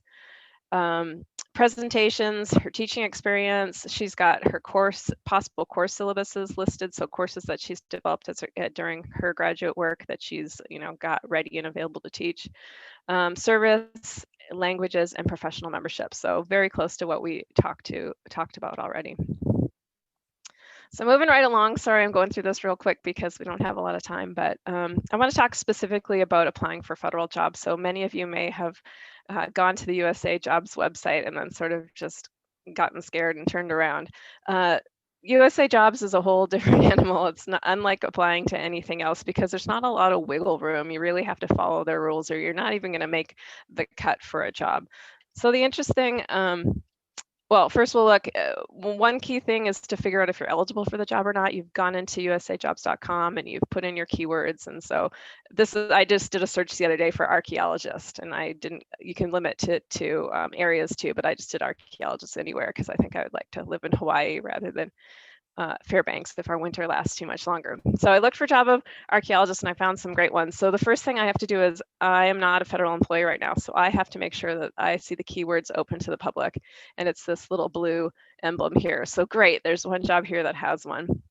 And then if you are a federal employee, past federal employee or a veteran or a military spouse, you may have some more opportunities open to you, but most of us are going to be looking for that open to the public logo. A little bit about GS levels because they're a little confusing. You can see that this one has, it's a GS 13, starting salary 95,000. How do I know if I'm eligible for a GS level? Well, it's a little bit confusing. One, if you've been a federal employee before, you're eligible for the next higher level if you've spent at least 12 months at that level of the previous level. So I spent a year as a GS 5, so now I'm eligible for a GS 6. Here's some general educational equivalents to BS levels so that you'll know that you can make a case that you're eligible for a GS 7 if you have a BA or a BS degree. Although sometimes positions may require a little bit of graduate work. MAs or MSs generally make you eligible for the GS 9 or GS 11 levels and a PhD for a GS 11 or a GS 12. So you can see how even if you don't have federal experience, your education counts. Only caveat to this is that the institution that you got your degree from must be recognized as an accredited institution by the U.S. Department of Education. So not all schools worldwide do that, so you might want to check on that. Okay, so the main thing to think about when you are applying for a federal job is that somebody who is not the person looking for the employee is going to read the application first and screen you. And you will get screened out if you do not demonstrate yourself to be an expert in the field. So you want to make sure that you can answer yes to questions or that you are an expert, and then you want your resume to back that up. And so one thing you might want to do is look at all the screening questions first and then tinker with your resume to make sure that it backs all those things up. And then if you can get past the first administrative people, and then you get your resume in the pool, and then the person who's looking for applicants gets to see it. So I always want to make sure that I'm either performing tasks as a regular part of my job or that I'm an expert in this field. And you will look at your experience and you will show that in your resume later. I recommend using USA Jobs as resume builder because it helps make sure that you've got all the information you need. You really need to put your start and end dates in this of previous jobs because they look at your previous experience and how long you've been at that experience to see if you're eligible for the job you've applied to. And again, we're gonna use our duties and accomplishments related skills to reflect the questions that they ask in those skills questions. I'm starting to run out of time, so I'm going to go through this really quick. But so if this is the question at the top, have I done these things, used GIS, performed archival research? When I describe one of the previous positions I've had, I'm going to make sure I list all those key terms in my previous description. So for you guys, for somebody younger who's just starting, they're looking for a job for a cultural anthropologist. If the expert questions talk about having done oral histories, well, if you've recorded a story of one of the elders in your village, then that's something that you're going to put down in one of your past experiences, even if it's a volunteer, because that shows a direct relationship between the expert questions and the jobs that you've had, even if they're volunteer jobs. So just make sure you really connect what you've done to the questions that they're asking on the application. Call me if you want to know more about that. I know it's really quick. Cover letters, real quick. They are still important. I read these, sometimes I read them and just give the CVs a really quick look over. So you want to put your contact information at the beginning, address the hiring person if you can by their name and their, if they're a doctor or whatever at the top, it's better than saying to whom it may concern. So do your homework and figure out who the hiring committee is. It's usually somewhere in the application. First of all, you want to say why you're an amazing person and why that relates to this job. And this is a good place to talk about any connection you have to the position or to the agency or the area, so that, you know, if you've said, oh, I met you at this field school, I will remember you from there and be more likely to think about you in the hiring process. The next paragraph, you want to hone in on those key skills that are needed for the job, starting with your education and your previous background experience.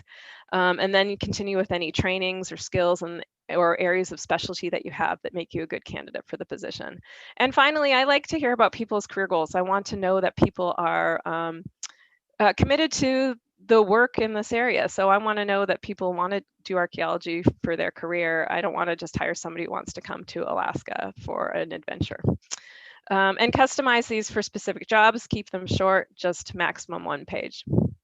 Maureen, I'm going into somebody else's time here, so I'm sorry. I had it down at one time, but I must be talking too long. So should I pause here and let you go on to the next person? Yeah, we're gonna go to Keely slowly. Would you like to share maybe the info, like it's online, people can, you know, upload it, download it, and look at it and contact you? Yeah, and maybe sure. share that. Yeah, perfect. Yeah, so I've Thank got you a couple very more. much, Julie. Here's my contact information at the end, and sorry I didn't get through it all. That's a lot for 20 minutes. No, exactly. It's huge. And thank you so much. Like, I'm still learning, and thank you for being there at the beginning for me when I was like, hey, here's my French CV. I don't know what's going on here. No, it's a lot, and I'm still learning with the GS grade and the website to click on. I don't know where to go. And so it's amazing for international students and people who are starting and don't have all this information. Thank you feel so free much, to contact me if you need any more help. Thank you. Yeah, thank you for your time. Thank you very much. Okay, I'm gonna invite Keely to share her video. Keely, can you hear us? Perfect. I cannot see your video and I can't hear you. Okay, so can you hear me? Perfect, I can hear you and I can see your picture. Perfect. I'm gonna unmute myself. Trying to figure out how to do the video. I'm not seeing. I don't see. Let me see if I can do something. No, I cannot add your video. Let me see. File. Oh wait, no. Screen sharing. Oh, here it is. Okay. Perfect. Thank you. All right. Hi. So let me put this on the present mode so you can actually see it. So my name is Keely Pliska. I am the director of the Speaking Center at the University of Alaska Fairbanks, and I am a master's student in the Department of Communication and Journalism, and I'll be graduating this May. So I'm going to talk to you about interviews and public speaking. So for interviewing and public speaking, what we're going to cover is different interview types. There are a lot of different interview types, but we're going to cover 4 of the most common. Next, we're going to discuss how to prepare for these interviews and what to expect during and after the interview. We're going to cover some tips for dealing with anxiety related to the interview process, which also happen to be pretty similar to the ones that you're going to use for dealing with public speaking anxiety as well. We're going to go into some basics of public speaking, and then I'm going to give you resources for additional help because 20 minutes is a lot shorter than you would think for trying to cover all of that. So to get started, we're going to talk about the common types of interviews. Like I said, there's a lot more than this, but we're going to go ahead and cover 4 that are pretty common. The first one that's in the hiring process is usually the phone or screening interview.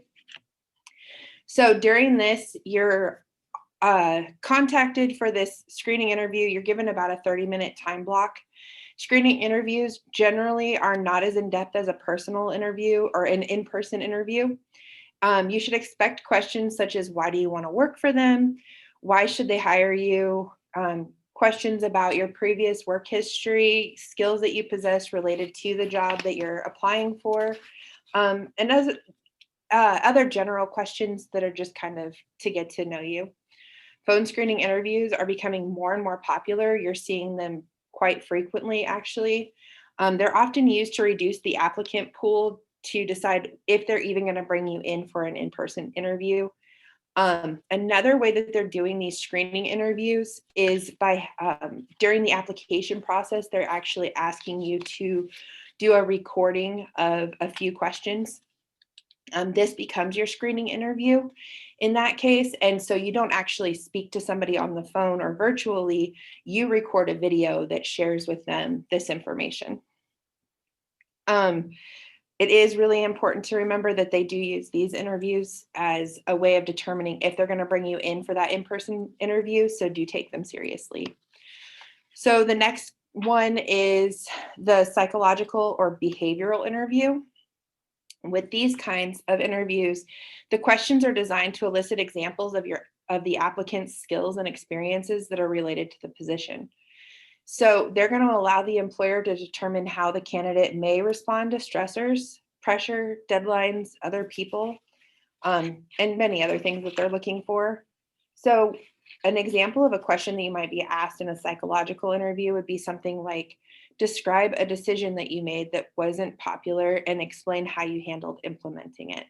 So for something like this, they're actually wanting you to describe the situation. What happened? Why is this a problem?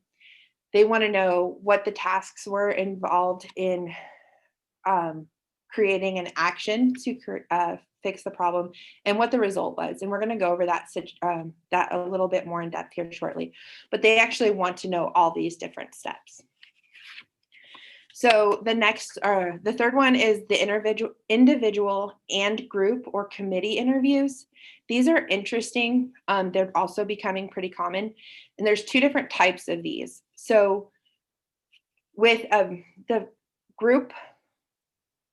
individual, with the individual committee interview. So the one person is interviewed by a panel or group, committee, whatever you want to call them, and they get to ask all these questions. So they're actually interviewed by multiple interviews at once,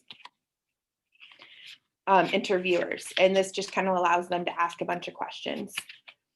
So a typical panel would include the HR or hiring manager, the manager of the department that your position would have, and then possible coworkers from that department. The second type is the group interview. So this is actually the opposite. It's one interviewer, usually the hiring manager or HR manager, potentially it could be a department manager, and they're interviewing a group of candidates at one time. So this is kind of interesting. It allows them to actually see how the applicant would work with others under stress, if they understand the culture, company culture, and if they would fit into it, and other things that they're kind of looking for. It allows them to save money and time on their candidate search. They do require that the applicant shows some confidence, leadership, listening skills, and being prepared. If you have those things, you're going to stand out above others during a group interview. Some of the examples of questions that you may be asked during these types of interviews would be things like, what are your views on safety? What interests you in our company? The questions that you're going to get are going to be more specific to the job itself and to the organization itself. So the final type of interview that we're going to talk about is the task-oriented or testing interview.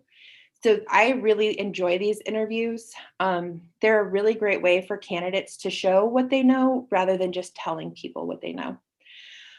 So they design a problem for you to solve to demonstrate your skills, analytical, creative, and problem-solving abilities. You may be asked to prepare something ahead of time. You may end up with a few days to prepare, or they may have you do the entire process at the interview. It does, like I said, it forces you to prove your abilities. You can't just say, I know how to do something. You're going to actually show them that you know how to. So these are pretty interesting types of interviews. They're pretty common. I have seen these types of interviews over the last few months.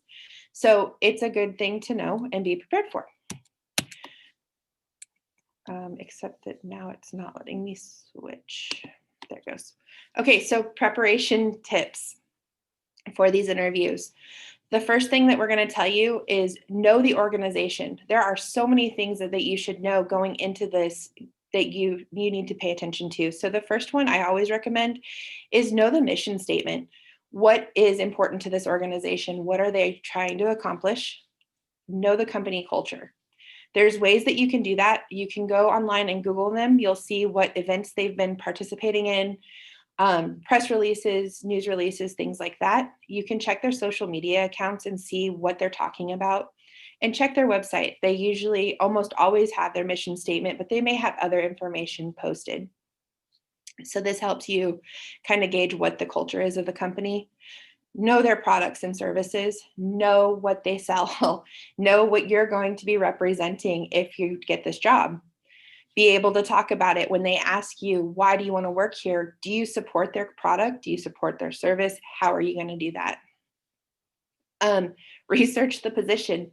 Know how your skills and your abilities match their requirements for the position. You do want to know those things. It's a hard question when you haven't prepared for it. When someone asks you, well, how can you do this? If you haven't given it some thought, you can't give them a quick answer, and that can be a problem. Prepare for common interview questions. Things such as, what's your greatest strength in the workplace? Describe a time when you experienced conflict with a coworker. What strategies did you use to manage the conflict, and what was the outcome? Those are some common questions. You can Google common interview questions. You're going to find them, have answers to as many of them as you can. Every organization has their own kind of cookie cutter questions that they're going to ask. So just kind of have a nice variety. Know why you want the position. That question is asked almost every single time. Don't say, well, I need a job. Everyone wants a job, needs a job. What specifically is it about this position that makes you qualified for it and makes it speak to you, and that's why you want to work there and why you want to have this position? So the next thing is having an elevator pitch ready. Basically what this is having a way to sell yourself to a potential employer in the time it takes to ride an elevator 4 floors. You want to be able to tell them what your skills are and what you can contribute that quickly. You should have it pretty well down. You know what you want to say. You may have multiple ones depending on the situation. Maybe you're qualified for more than one type of job. Have multiple elevator pitches prepared. Make sure that you print a hard copy of your resume and your reference list. Technology issues happen. Have it in hand when you go to your interviews. Prepare to answer experience questions with the STAR method. So I kind of touched on this a little bit already. STAR method is the situation, task, action, result. So when they ask you about experience, they want those things. They want to know these when you answer the question. So for a situation, I'm going to give you an example. It's a stressful situation at work. So that's my situation. It's very stressful. The task is we have multiple tasks with multiple deadlines. So they're all close together and you're trying to make sure that you can answer them all. The action is prioritizing the task by due dates or priority. And your result is completing the tasks on time with X amount of dollars reserved. So you're increasing customer satisfaction. You want to kind of follow that method. And then the final thing to prepare is have questions for your interviewer. It shows that you're excited about the position, you are paying attention, and you want to know more about the company or the job or the position. So a couple of examples would be, what does a normal day look like for you? What do you enjoy about working here? What are qualities of the most successful employees? And what are the next steps in the hiring process? Again, showing initiative that you really are interested in the position. So the next thing that we're going to cover is during and after the interview, and I'm going to try to go quick because I'm running out of time. But you have common interview questions, which we've kind of touched on. Be prepared for surprises. In one of the interviews I just did recently, I was asked bagels or donuts. It took me off guard. I was like, okay, I'm not sure, but answer the question. Just answer it. They're looking for something. So make sure that you answer it and be prepared for those off the wall questions.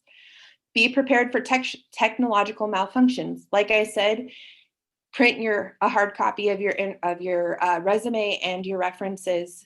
Also, if it's a virtual interview, be prepared to switch from a laptop to a cell phone. Be prepared to go to a telephone call as opposed to a Zoom meeting. Things are going to happen. Be prepared for those. Be prepared to manage anxiety and stress. Breathe, just breathe. Try not to drink too much caffeine prior to any stressful thing like a presentation or an interview. Send a follow-up email. Wait at least 24 to 48 hours to do this, but it helps keep your name in front of everybody else's because they're hearing from you again. It also shows your appreciation for them taking the time to talk to you. And be patient waiting for those results. Some jobs, it can take anywhere from 2 to 4 weeks for them to be able to make that final decision and offer you the position. There's hoops that these managers have to jump through. It's frustrating for them. It's even more frustrating when they have 15 applicants calling them every single day, asking them, when are you making a decision? So be patient. Oh, why does it keep doing that? Okay, so the next one we're going to start, this goes for virtual and presentations and interviews. This can be applied to public speaking or interview process. So these are just some tips for the virtual part of it because so much has become virtual that I feel like we really need to touch on it. Your background should be neutral. You want a neutral color, preferably a light neutral color. You don't want distractions. You don't want TVs, kids, pets, things like that running around in the background. It's super distracting and they stop paying attention to what you're saying and doing and start watching what's behind you. Watch your computer or your camera positioning. I have had so many where I can see up your nose. I don't want to see what's up your nose, and so neither does your prospective employer. Make sure that it's facing on you. We actually want to see from your upper torso, so basically your belly button up. This allows us to see gesturing. This is particularly important when presenting because we want to see those natural hand gestures and stuff like that. Make sure that your technology works prior to. Check your mic, check your camera, check your speakers, make sure you don't have any feedback. So making eye contact, it's really important that you do this. It adds that personal touch. Look at the camera. Don't look at the screen. Don't look at your note cards. To make eye contact, you do look at your camera directly. And then have a backup plan. We covered this earlier, so I'm not going to go too much more into it, but have it, if it's a presentation, recorded ahead of time. That way, if you're unable to log in, you can at least email out your presentation. So some resources that you do have available to you on campus, the Speaking Center does mock interviews. So if you would like to practice interviewing ahead of time, make an appointment with us, give us a call, send us an email. We do mock interviews here in the Speaking Center and our students are happy to help. UAF Career Services also does this and helps you with it. I'm not sure, but I think right now they may be kind of on hiatus with the whole COVID thing, but normally Career Services is a great tool. There are online resources to get interviewing tips. So Indeed.com is a great one. There's several others. And take a public speaking course. We cover interviewing, we cover public speaking. So if you're giving presentations and stuff like that, I do strongly recommend taking a speaking course. And not just because you have to, take it to actually learn how to do it. We go over a lot of tips in anxiety, how to present, how to defend yourself, persuasive, informative, things like that. So I believe, yeah. So if there's any questions. Nice. Thank you very much, Keely. It was perfect. Thank you for all of these tips. And I do believe you're right. Career Services is having a switch with their employers right now, and employees, sorry. So they're available, they're responding by email, and they're just switching right now, but they're still active. But we do, up here in our Speaking Center, we do the mock interviews. And even during the breaks, if you still need to do a mock interview, you're really nervous, send us an email. I get those emails even on break. And I do try to work with students who are trying to do mock interviews because I do find those important. So even if it's on a break, go ahead and send me the email and I'll try to work with you, especially knowing Career Services is unavailable right now. Yeah. Thank you so much. Thank you for that. Do you want to share one more time your email, Keely? Maybe your first slide if you have it, or I can just add it on the chat. Yes. I can't figure out how to get to the chat.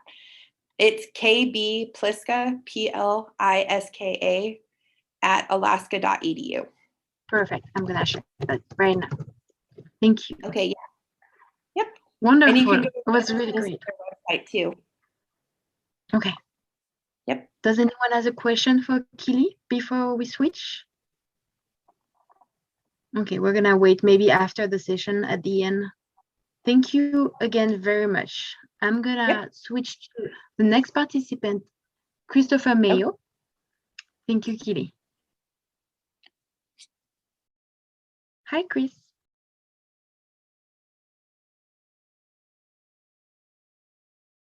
Okay.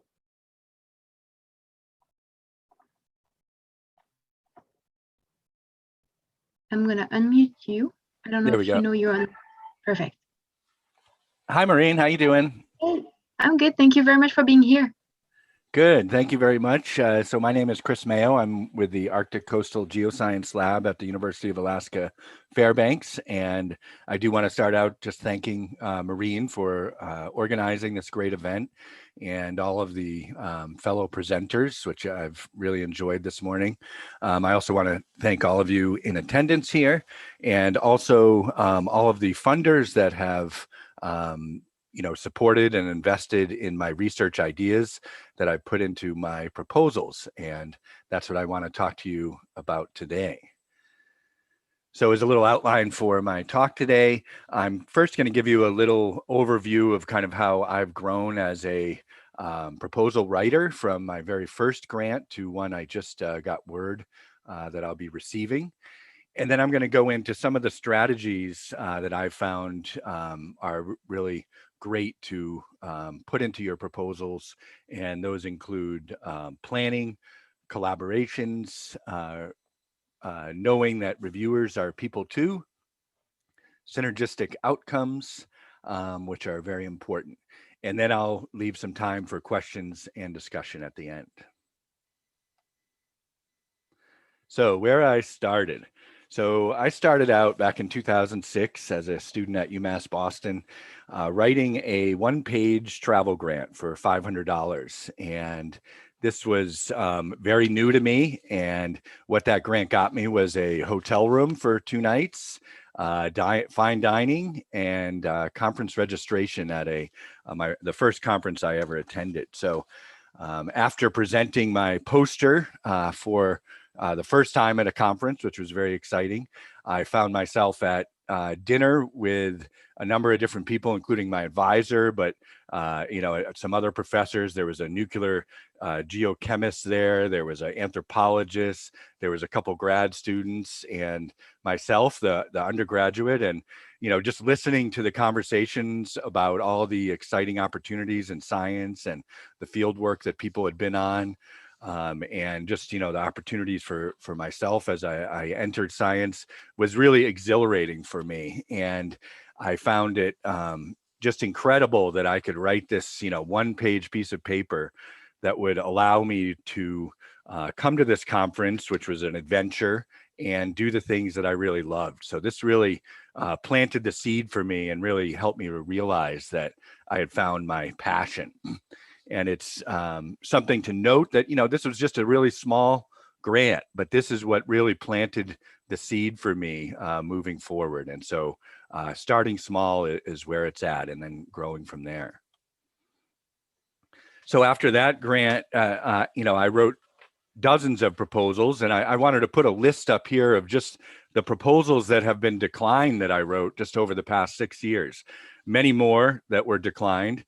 But each time that I write a proposal and then it's declined, I learn a lot. A lot goes into those proposals, and each one, learning something, you feed that into the next proposal. So through this process, through this iterative process, I've really become, a really good proposal writer, and I've been very successful. But that success didn't come without this hard-earned kind of experience of being declined so many times.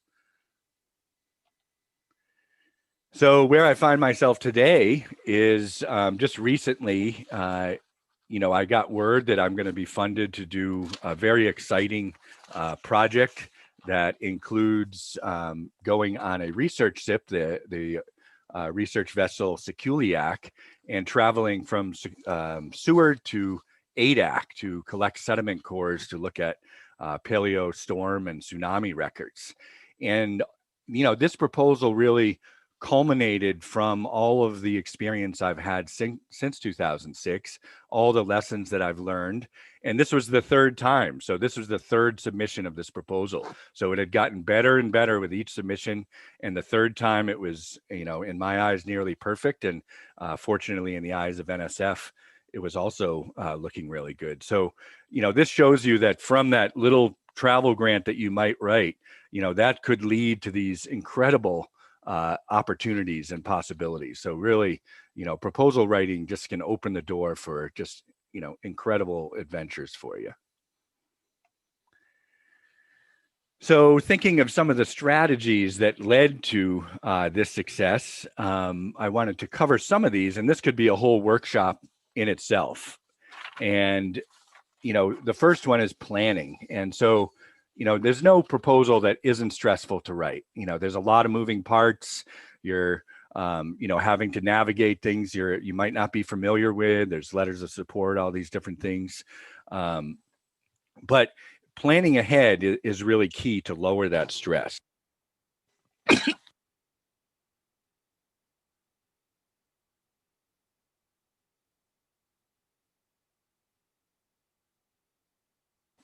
Excuse me.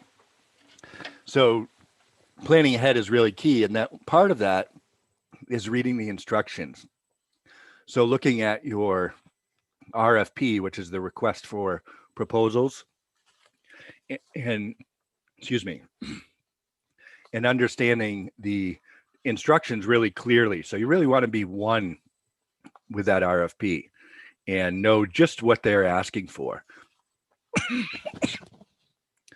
You also want to make sure that you identify the hoops to jump through. And these are all the little moving parts that you need to do to be successful. So understand those hoops and then jump through them. And you also really want to ensure that you reach out to the program manager. And so this is the person that's going to give you the money. So you really need to develop a really good relationship with that person. And so you need to email them in advance and talk to them about your project. So that's really a critical part.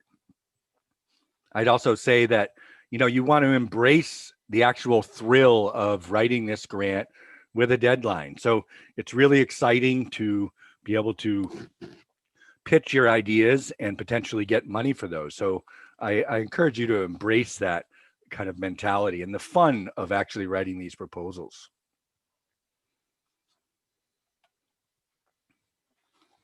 So another important part is collaboration. So it's really key that you build a really good team with the right stuff.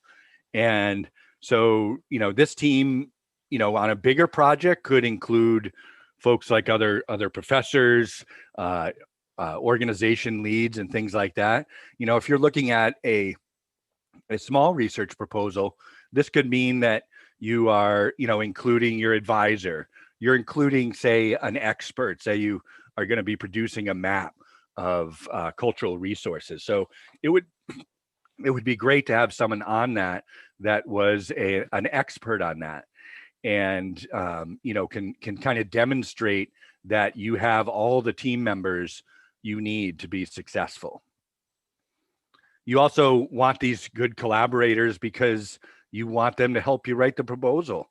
Proposal writing is not a lone effort. You really need to get other folks on there. And more recently, I've been writing these really big proposals collaboratively through Google Docs, where you could have 10 people working on the proposal. And, as an example, just over the last week, I've been on a proposal and it really came a long way, amazingly, in a short period with all those people working on that.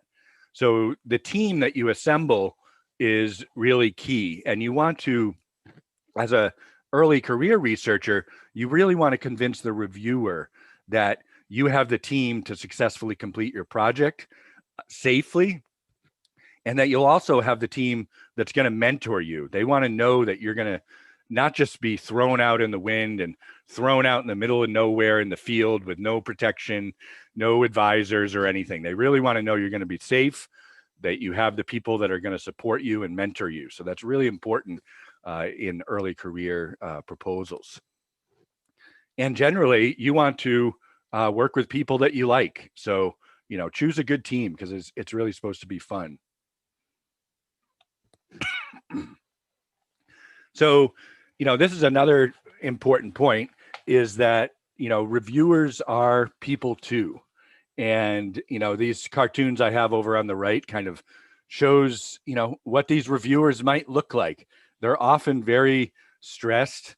They have taken on your review as a volunteer item, and so they don't have a lot of time. So you really want to make it easy for them. And there's a number of ways that you could do that. And, one of them is, really clearly stating your goals and your objectives and your outcomes. As a reviewer myself, I get so annoyed if by the second or third page, I don't know exactly what the person is going to do and exactly what their objectives are. So that's really key. You really want the reviewer, who's one of these folks on the right, to get your proposal and just sigh a deep sigh of relief. Oh, thank goodness this person, gave me their goal and their objectives on the first page. And thank goodness, wow, there's a nice figure on the second page that shows where their study site is. And look, they know how to make spaces on a page so that it's easy to read. And there's no grammatical errors. All these types of things are really key. The worst thing you could do is annoy a reviewer. If you annoy a reviewer, on the first page, they're just going to have a really bad attitude the rest of the time. So you want to make sure that you know who your reviewers are, and you want to make it really easy for them in reviewing this.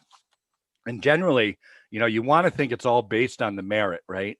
But it's not always. It's how you make that reviewer feel in the first few pages. So make them feel good. And a lot of that is through organization. Graphic design is really critical, really nice looking figures, conceptual diagrams. Really a proposal should be that you could go through the diagrams and tables and understand the whole meaning of the research. So that's very important. And another component that's really important is synergistic outcomes. And so, synergy, and that's when, the whole is much stronger than all of the individuals, all the individuals could do together is really important. So you want to basically, talking about those collaborators, you want to assemble that great team, right? You want to assemble the whaling crew that is actually going to allow you to land that big whale, to land that grant. And that means that you need to pick your team, each being an expert in their own area. And that team, by working together, is going to contribute towards this much larger outcome. And so you want to show the reviewer that, look, I've been so creative to assemble these different parts, these different moving parts in such a way that I'm going to give you much more than any one of us could give us on our own. So that's really important. And as an example, so let's say you're writing a research grant to do a little bit of field work and produce a map of cultural resources. So you want to assemble the different components, the different people that can make that happen, but you really want to show where the outcomes are going to lead to. So you're going to produce this cultural resources map, but then you need to deliver it to someone to give it real meaning. So you're going to be looking around for, let's say, a certain organization, the National Park Service, that you're going to deliver this map, and they've agreed that they're going to post it on their website. And so that's an outcome that has a real meaning. Other outcomes could be things like, gaining skills yourself, training, and things like that that are going to allow you to move forward in your career.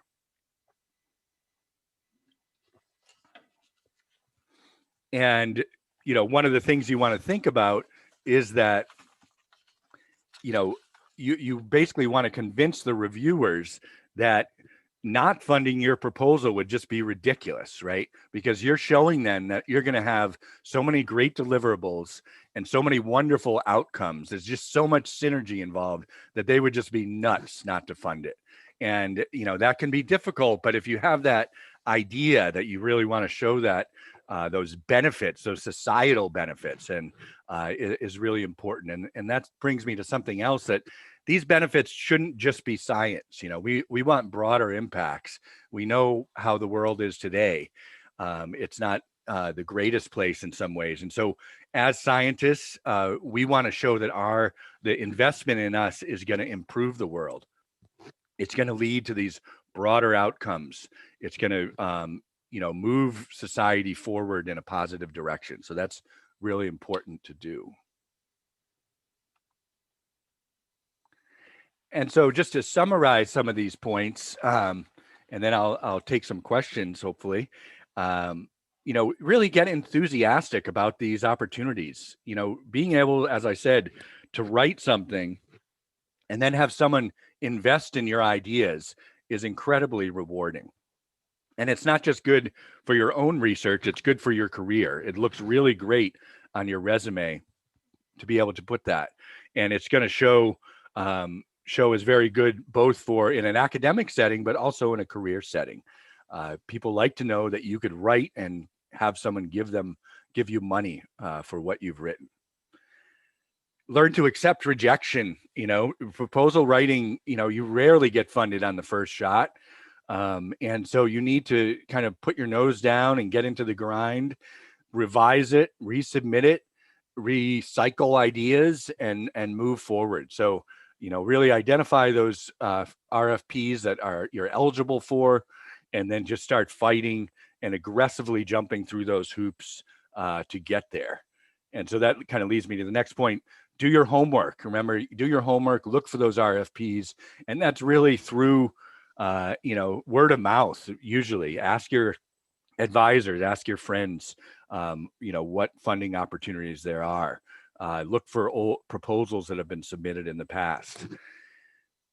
Next is to build that awesome team. You know, really identify collaborators that are going to ensure that you're going to have success. Identify that expert you need, that mentor you need, potentially that extra field hand you need, that grad student or undergrad.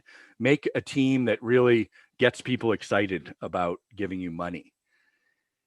And one of the really important parts, as I said, is to make it easy for the reviewer. And that means, you know, making the reviewer feel good about your proposal. All those things, graphic design, organization, no errors, you know, is just really critical. You know, and that leads to the last summary point, which is that you want to demonstrate multiple outcomes and synergy. So you really, again, want to make it like it's just crazy that they wouldn't fund you, because this is just going to be such a great thing for the science, but also for society as a whole. So with that, I'd love to take a couple questions. I think I left enough time there, so please post any questions that you have. Yes, thank you so much. If you want to ask a question in the chat, or if you want to raise your hand to talk directly to Chris, please do so. I'm going to keep an eye right now. And thank you, Chris. It was amazing. It was really cool. Thank you for explaining, you know, to never give up, resubmit. Yeah, believe in yourself, believe in your project, because that's how people are going to believe in you. I love that. Is there any question? Someone would like to raise their hand or ask a question in the chat? I have so many, so I can go on. Everybody's clapping, applauding. Thank you so much. Yeah, I wanted to thank you for explaining that you can always, I mean, sometimes you can't, and they tell you if you can't resubmit, but usually you have several trials. And it happens to me recently. I had to try 3 times, and at the last time I was like, I'm not gonna do it. I don't believe in myself anymore for that project. And the 3rd time was a charm. So they like to see you you know, going forward. They like to see you insisting and you believe in yourself. So they see your name coming back. And usually the more you apply, you know, the more improved your paper is. So they like that. I have a question for you, Chris. How do you approach Alaska Native communities for your potential research topic? Are you involving them in the research process? Thank you, Amy, for that question. Oh, you're muted, Chris. I'm sorry, you're muted. That's a great question. Yeah. Part of my success has been that I've been so fortunate to have partners in many rural communities in Alaska. And so all of my proposals have a really close collaboration and engagement with communities, basically from the start, where these days I've been able to develop these collaborations where I start from where the priorities of the community are and then build the proposal around those priorities. And so we have usually environmental coordinators working for the IGAP program involved. And so including that and including some sort of a community monitoring or community education program that they're involved in is really critical. And that's that broader outcome that I talk about, that broader impact, but it's also part of the science. And I think including rural Native communities as scientists, working with Western scientists is a great way to proceed with that.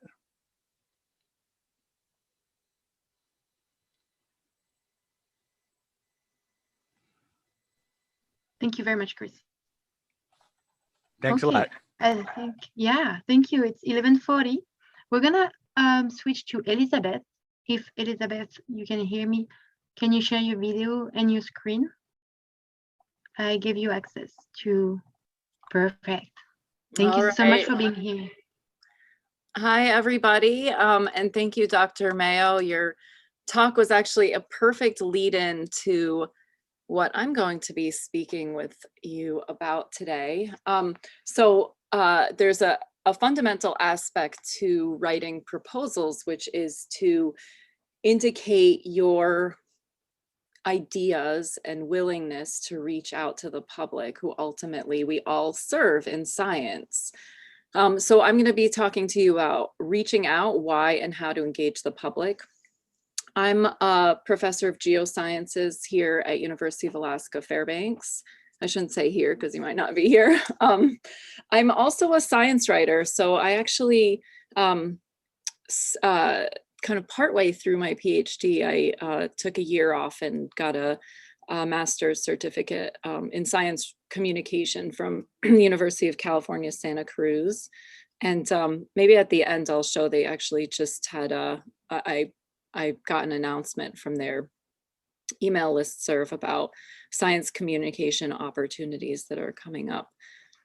But in any case, as scientists, we are really beholden to the public to share our information with them, because otherwise it's, you know, maybe kind of a selfish pursuit. The reason that we're doing this is to, you know, move ideas and move society forward.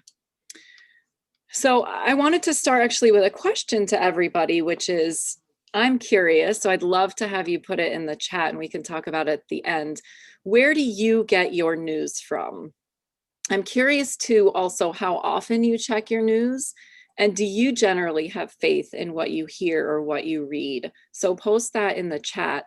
And I put this picture in of what a lot of us look like these days since the pandemic. I don't know about you, but the term doom scrolling has been introduced recently, and it's basically like, this is what I do before I go to bed at night. I hold up my phone and I go through my news feed, and I don't even actually click on the articles. I just look at the headlines.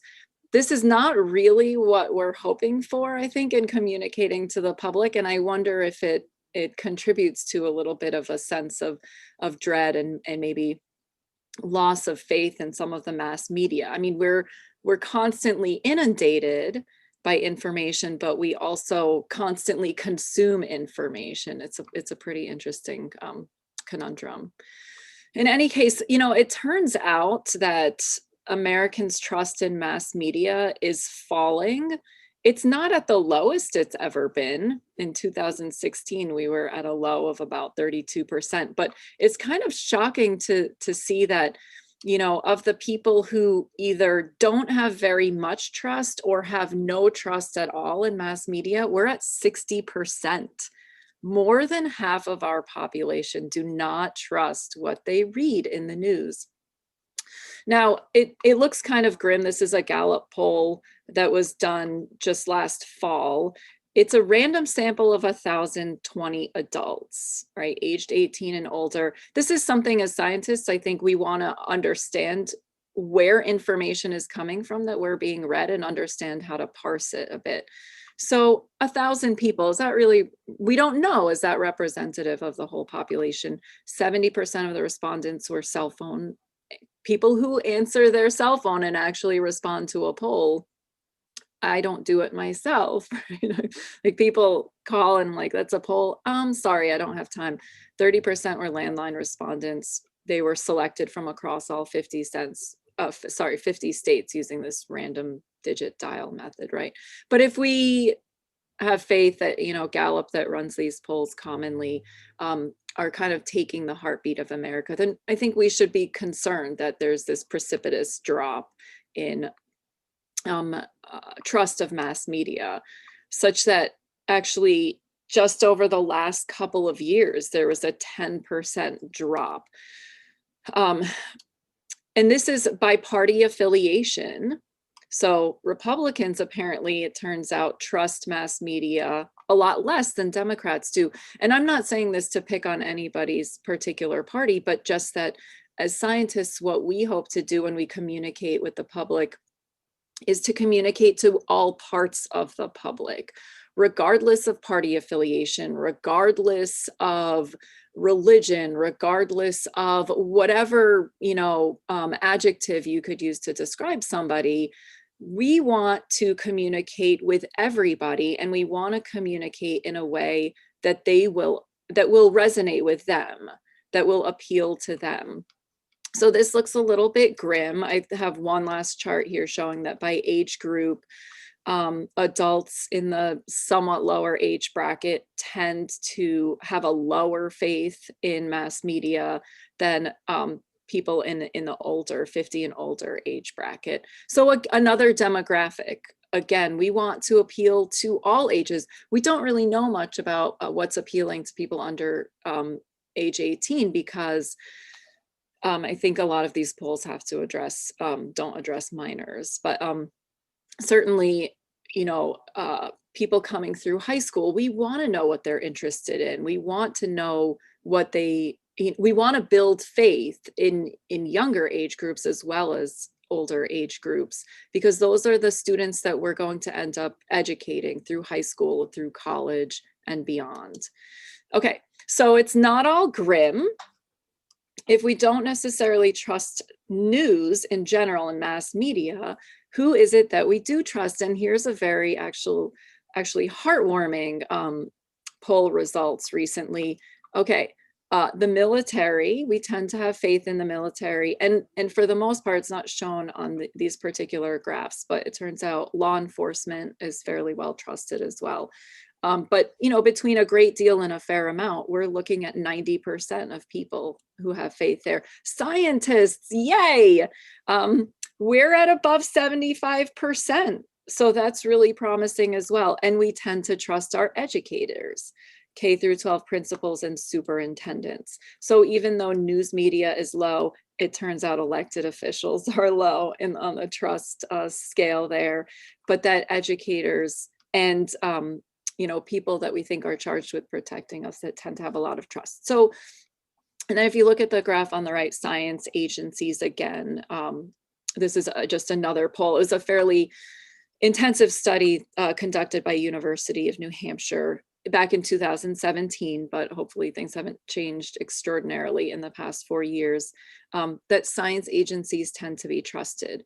And so, you know, kind of tagging off of what Dr. Maio said in his talk, why is this so important? Why, as scientists, Do we covet the trust of the public? We need it to survive. Being a trusted source of information really does mean something, right? So NASA recently put out a survey.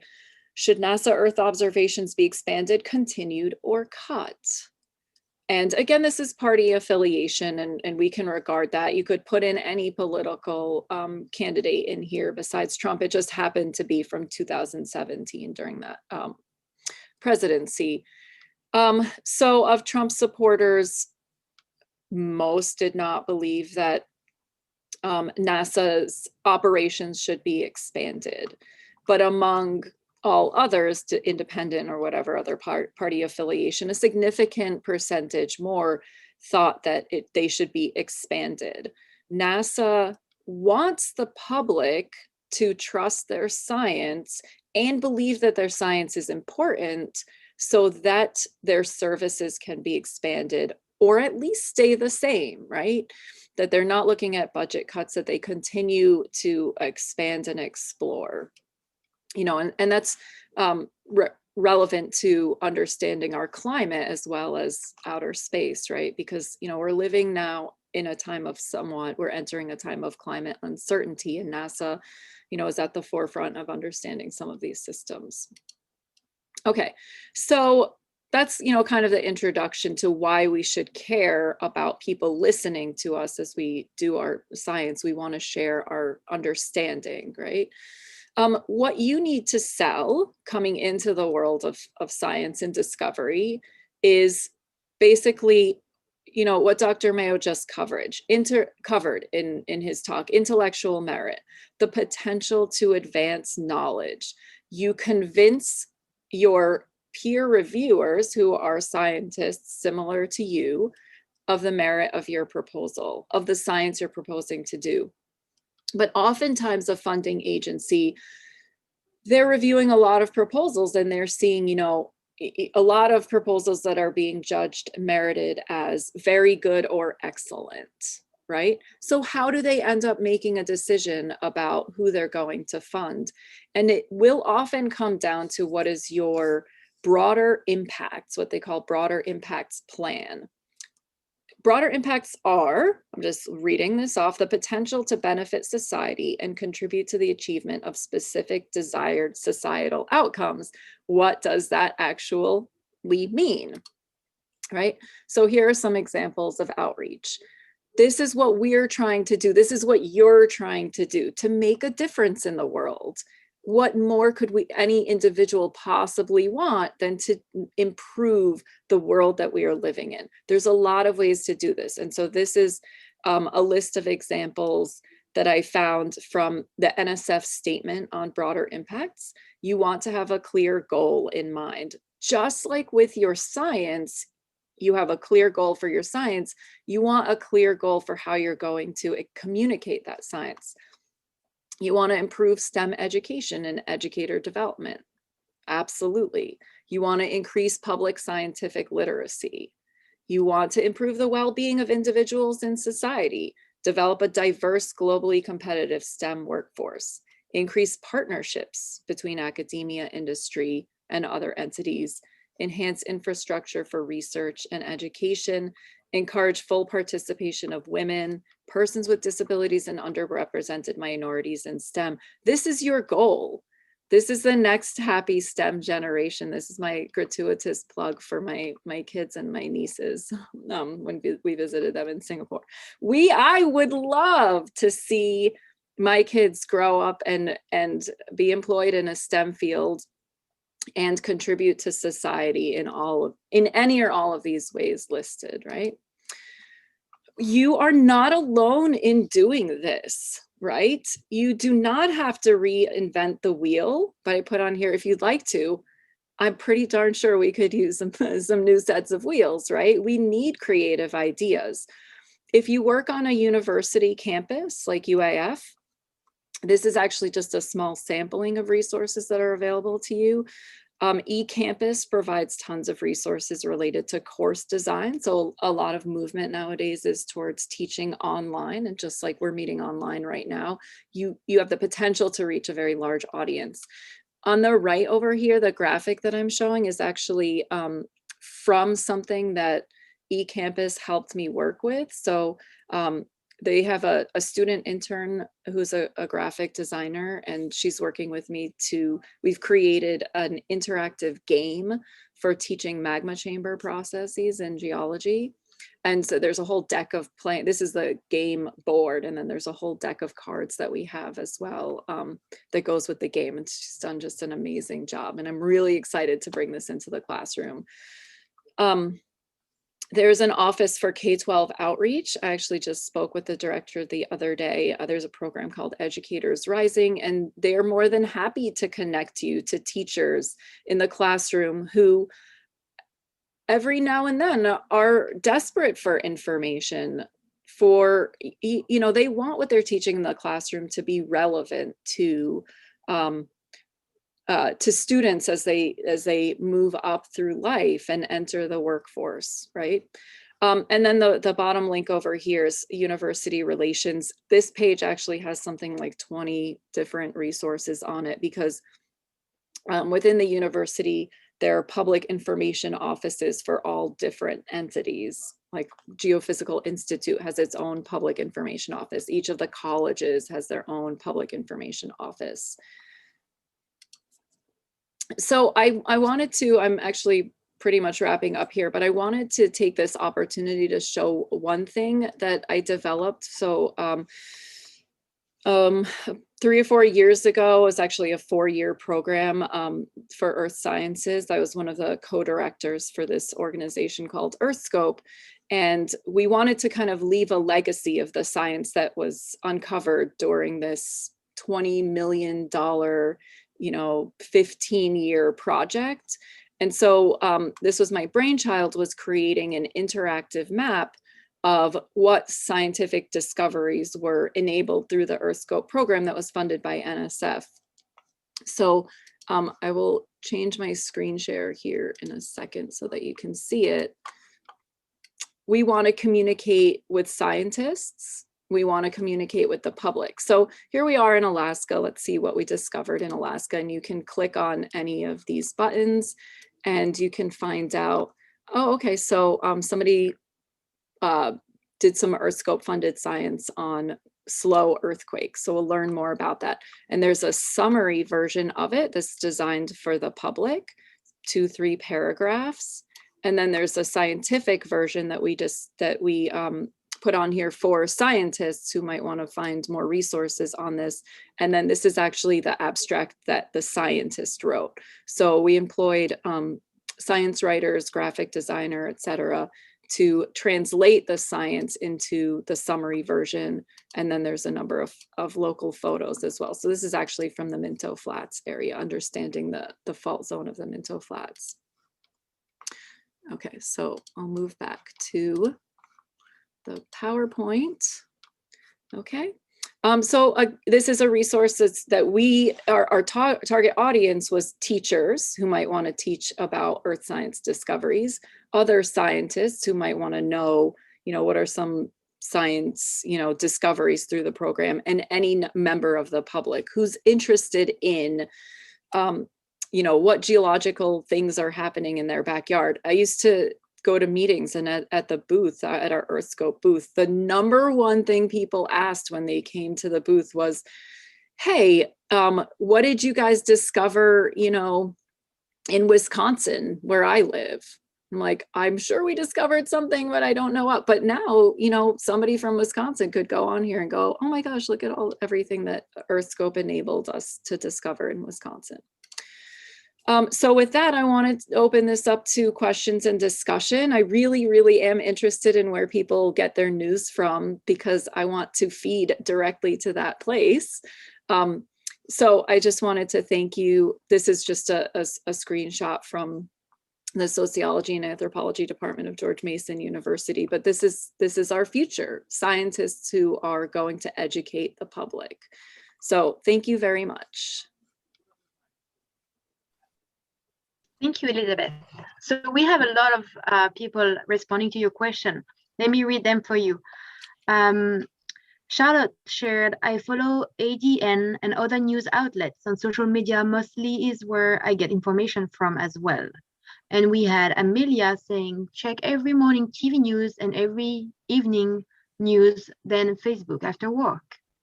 Carol was saying, Facebook links to sources I trust. Yes, I scroll through Facebook and see headlines and sometimes click on stories. And then I would just finish with Vapu with saying, I get national news mostly from NPR radio, local COVID news from ADN, and diversity by reading the main newspaper from my home country in Finland. They are a great resource regarding USA politics. I check all of this at least weekly at least.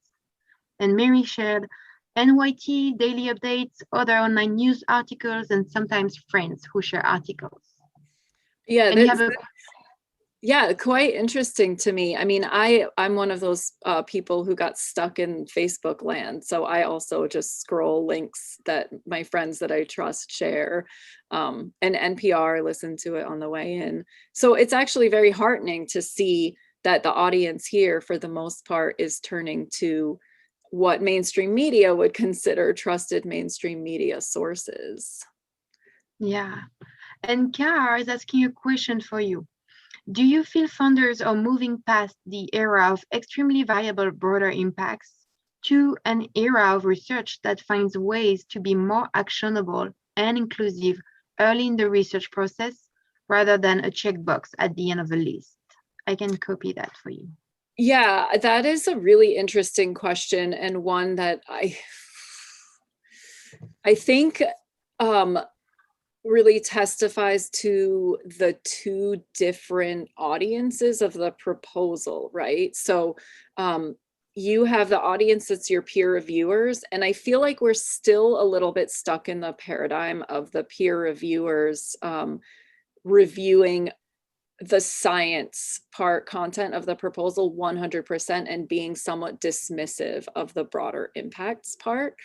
And then the funding agency having a lot more care for the broader impacts part. That being said, I was recently in a panel for the NSF Graduate Research Fellowship proposals, and 100% of the reviewers, and there were about 60 of us, were really, really interested in the broader impacts part. And so the two parts of the broader impacts that everybody commented on were, one, does the candidate show any experience in reaching out, in engaging with the public in any way? And two, does their proposed work, have they actually done anything in that direction, or is it just an idea? So oftentimes a scientist will say, you know, the work that I'm doing is inherently impactful to society. This would be particularly true for climate change, right? But then that's sort of like your bare minimum. You really, on top of that, have to add a plan to engage. K-12 is hugely smiled upon. If you have an avenue to connect with the public through a podcast or a blog or something like that, but you actually have a plan for it, that those proposals I saw get put above the ones that did not have a clear plan for actually enacting the broader impacts ideas. Thank you so much, Elisabeth. You're welcome. Thank you, everybody. Of course, yeah. If anyone else has a question for Elisabeth, we can stay a little bit more during the break. It's noon already. Please raise your hands if you have questions for Elisabeth or for me or anyone before we do a little break for lunch. I'm scrolling through the mail. You have applause. Thank you so much for supporting our speakers. During the break, I'm gonna keep the session open. I'm gonna stop recording, just have in the background my screen sharing. And at 12:20 exactly, we're gonna have Briana talking about article writing. So please stay with us. Thank you very much for your support in the chat. Thank you for saying the presentations are really nice this morning. I'm sure it's gonna be as awesome this afternoon. And I was really happy to be able to discuss with everyone this morning and for our audience as well. And maybe one more time again, you have all the resources coming online. For now, there is Julie Esdale that has shared her PowerPoint, but I've also collected all the presentation from this morning and I will put them online. So it's available. And in 72 hours, you will have our recorded session on the cloud accessible as well for replay. Thank you everyone for listening. Thank you.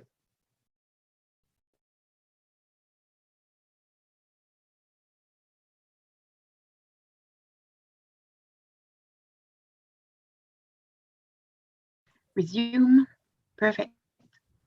Welcome everyone in the Academic Support and Success Career Development Workshop. We are hosting Briana Doering right now, and she will be presenting for 20 minutes on writing an academic article.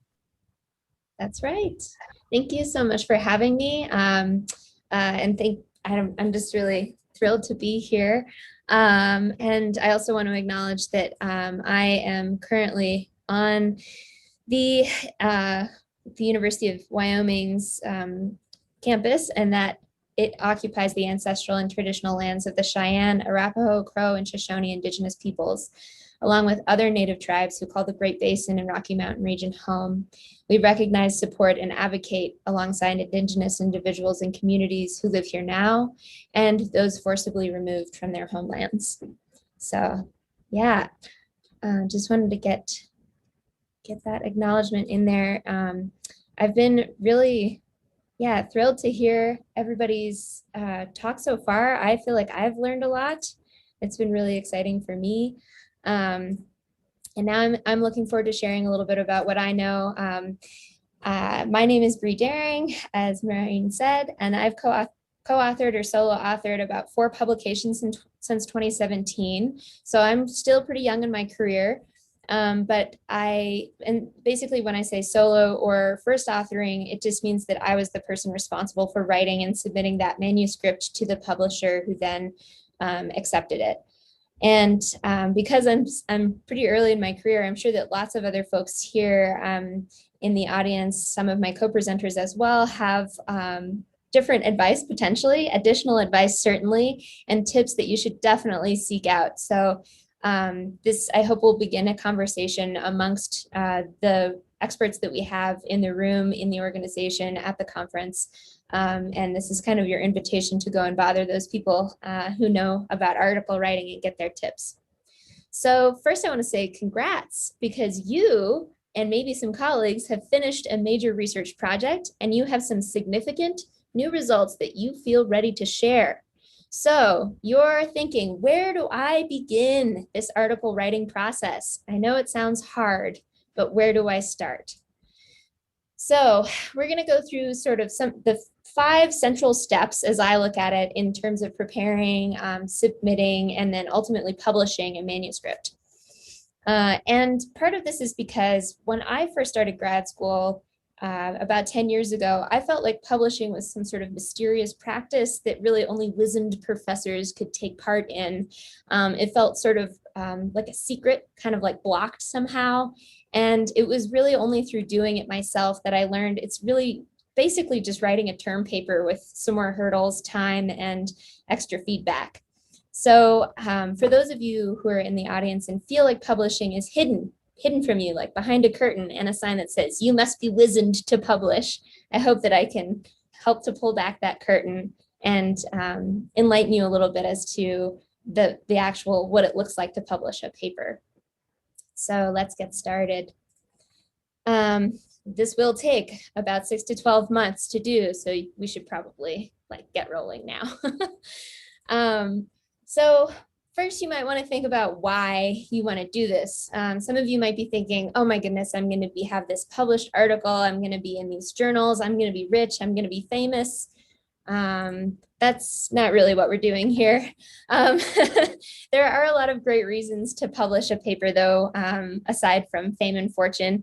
And the first of which is to share your results, not only with your academic peers, but also the public. So a lot of journals are behind paywalls. There are some journals that are called open source because anybody can get at them, but regardless, it is your duty as a researcher, as a scholar, to share your results with the public, essentially. And this is one way to do that.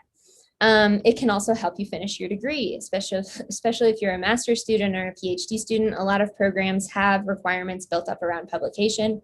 And then adding to your CV, of course, as Dr. Esdale talked about earlier today, having an academic article on your CV can be really helpful, not only if you're trying to get into an academic job, but also if you're interested in working in other domains as well. And then, I mean, ultimately, it's pretty cool to bring your folks home some hard proof that you're doing some good work out there. So don't forget about that either. They like to see that. So what do? How do we get started with this whole process? First, we have to think about where to submit. So choosing a journal is really almost as important as writing the article itself. And you need to choose the journal first so that you make sure you're writing to the correct audience, that you meet the formatting and word count and other requirements. So you want to think about first, what's your article's impact? Is it more regional? Is it specifically about a part of Alaska? Or is it more international? Would people in Thailand really be like, wow, and Thailand and Australia and Madagascar, they're all sort of like, oh my goodness, they've just published this new idea that I can't wait to get my hands on? Or is it more regionally focused where people across Alaska would be really excited to read it? So this is important to consider, first of all, because different journals have sort of different impact and different audiences. If you came up with a new way of thinking about the human experience, you might want to consider writing in a journal like Current Anthropology. That's a pretty big journal when it comes to anthropology. And you also want to consider how long your research will be in word form. So reports are typically shorter, like 5,000 words or maybe even less. And these are just have a little bit less impact than a full research article, which is usually more like 10,000 words. And many of these different journals will accept a research or a report length article. So that's important too. And then when choosing a journal venue, you also want to think about your topic, because there are a lot of journals that address specific topics. Is it a theoretical kind of a research treatise or research reporter article? Then you might want to submit it to a more theoretical journal. If it's a methods-based one, there are lots of methods-based journals. There's a journal for everything. And sometimes trying to figure this out, you may just want to find an article that's pretty similar to yours and follow it like kind of a template or a blueprint for the journal that you might want to choose, the length that you might want to write to, things like that. And then think about also journals that are similar to the highest tier journal that you're focusing on, because then you can think of like backup plans if your journal article or report doesn't get accepted the first time. It's just good to have sort of a ranking system in your mind. Go big at first and then kind of scale it down as you need to. So you've chosen your journal, you know where you're going to try to submit. Now you need to open up your Word document or other, Google document, whatever. So nice job, you've completed the first step. You've opened your Word document. But now you need to figure out some more nitty-gritty details like the style. You need to download the style guidelines for your target journal, and you need to memorize them. You need to sleep with them under your pillow. You need to pay to print them out if you have to, so that you can reference them whenever you have any small question. What is the radiocarbon dating format? How do I cite a tweet? These are all things that the style guide will tell you very specifically, and also that the editor will be mad at you for not referencing because it's all there. And then once you figure out what the style is, you can use that style guidelines to make an outline for your research report, if that works for you, if you do better with an outline, and then you can try to fill in a section at a time. Some people write better in different ways, but that's one way that I've found that's really helpful to organize my thoughts. Figures will take a very long time if you do decide to include figures, so try to start them early. And don't forget to rigorously spell check your figures as well, because that is definitely something that I have forgotten to do a time or two, and it's not good. Other tips that I have for you, I would definitely,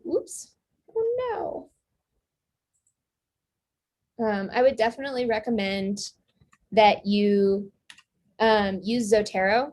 Zotero referencing software is a really good way to basically you standardize your references, and you will also get, sorry, I'm having some technical issues here.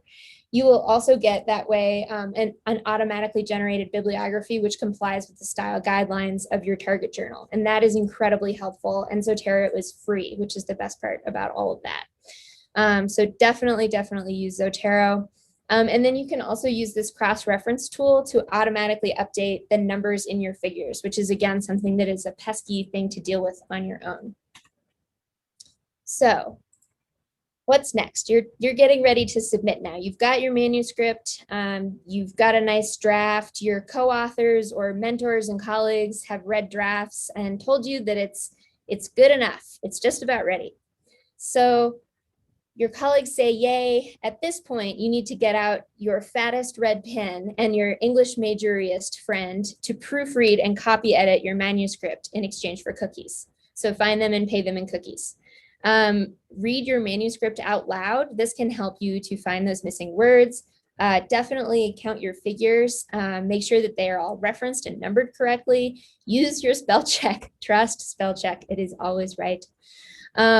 And then you'll want to potentially write a cover letter. Some journals don't need this, but more higher tier journals generally expect you to write a really fancy cover letter to the editor.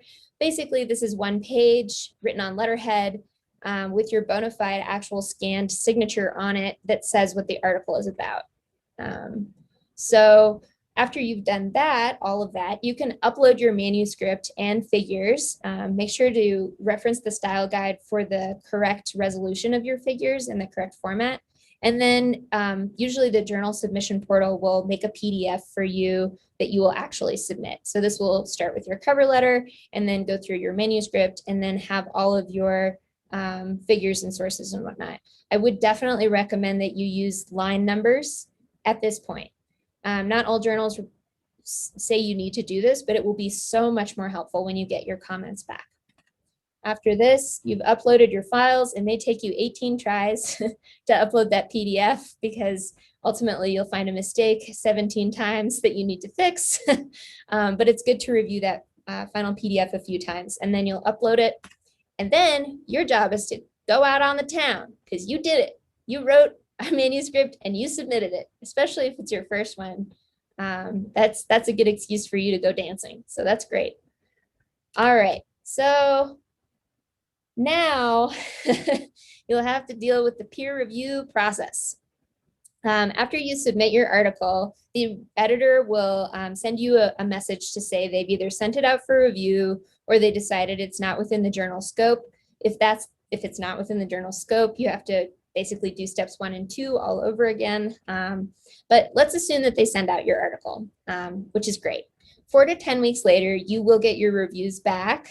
And then if you don't get them back after 3 or 4 months, definitely send the editor a polite email to ask what's going on. Always be polite. So be polite to the editor. When you're responding to reviewer comments, be polite to them.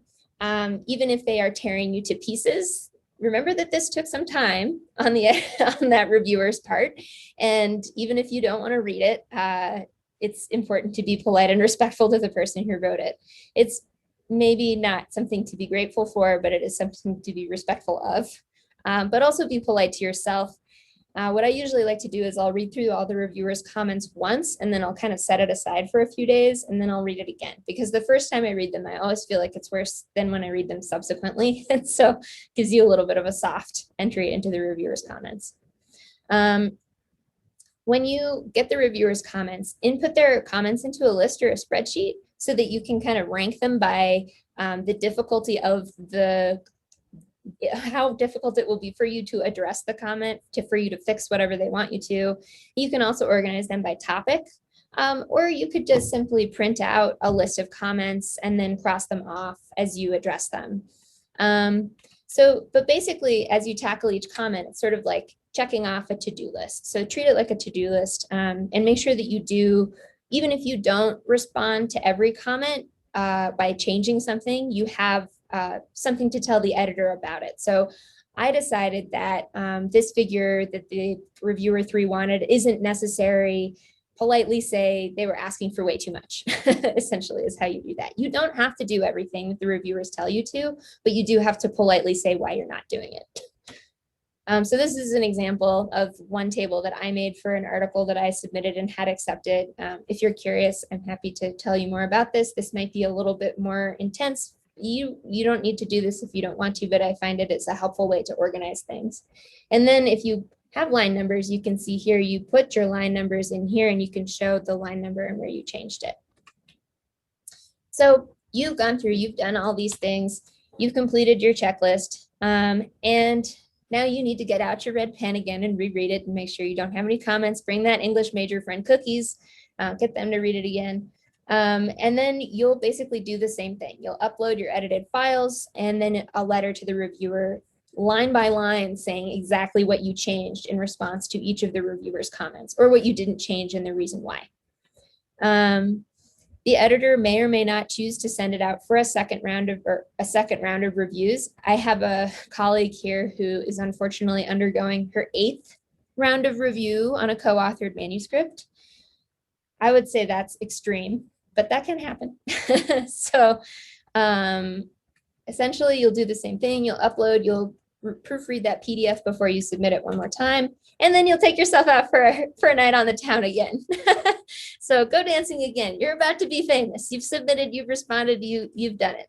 So it's it's good to do that. So when you're in the final proofing stage, you'll get a few more edits from the editor usually, and then you'll send out your final proof to everybody who helped you along the way. So that'll be your mom, your cousins, your your PhD advisor, etc. So definitely send those proofs for your first article to everyone who you know who would be proud of you, because they will be proud of you and they will want to see it. So that's basically all there is to it. It's as easy as that. You choose a journal based on the impact and your topic. You prepare your manuscript. Again, going through the style guide as your ultimate guide for what to do. You, after proofreading extensively, will submit your manuscript. Remember that you're trying to publish something that will be printed in a hard copy journal, and it will be published in perpetuity. So you need to make it look good. You'll get reviewer comments back.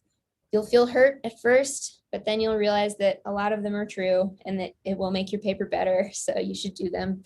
Maybe some of them are too much, but most of them are going to be good. You'll address them, and then you'll hit resubmit, and the editor will say, this is great, just change this table a little bit and we're going to throw it in the journal, and then you'll be really proud. So it's a lot of work, but you can do it.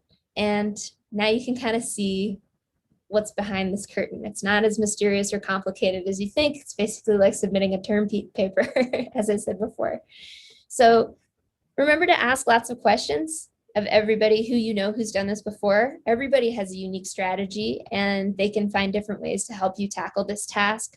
And definitely always send anything that you hope to publish to a friend or a colleague who's not on the paper, who doesn't have any stake in the game, because they will give you some of the best comments that you'll get. And then you'll have sort of a buddy who you can send things to as well. It's really helpful.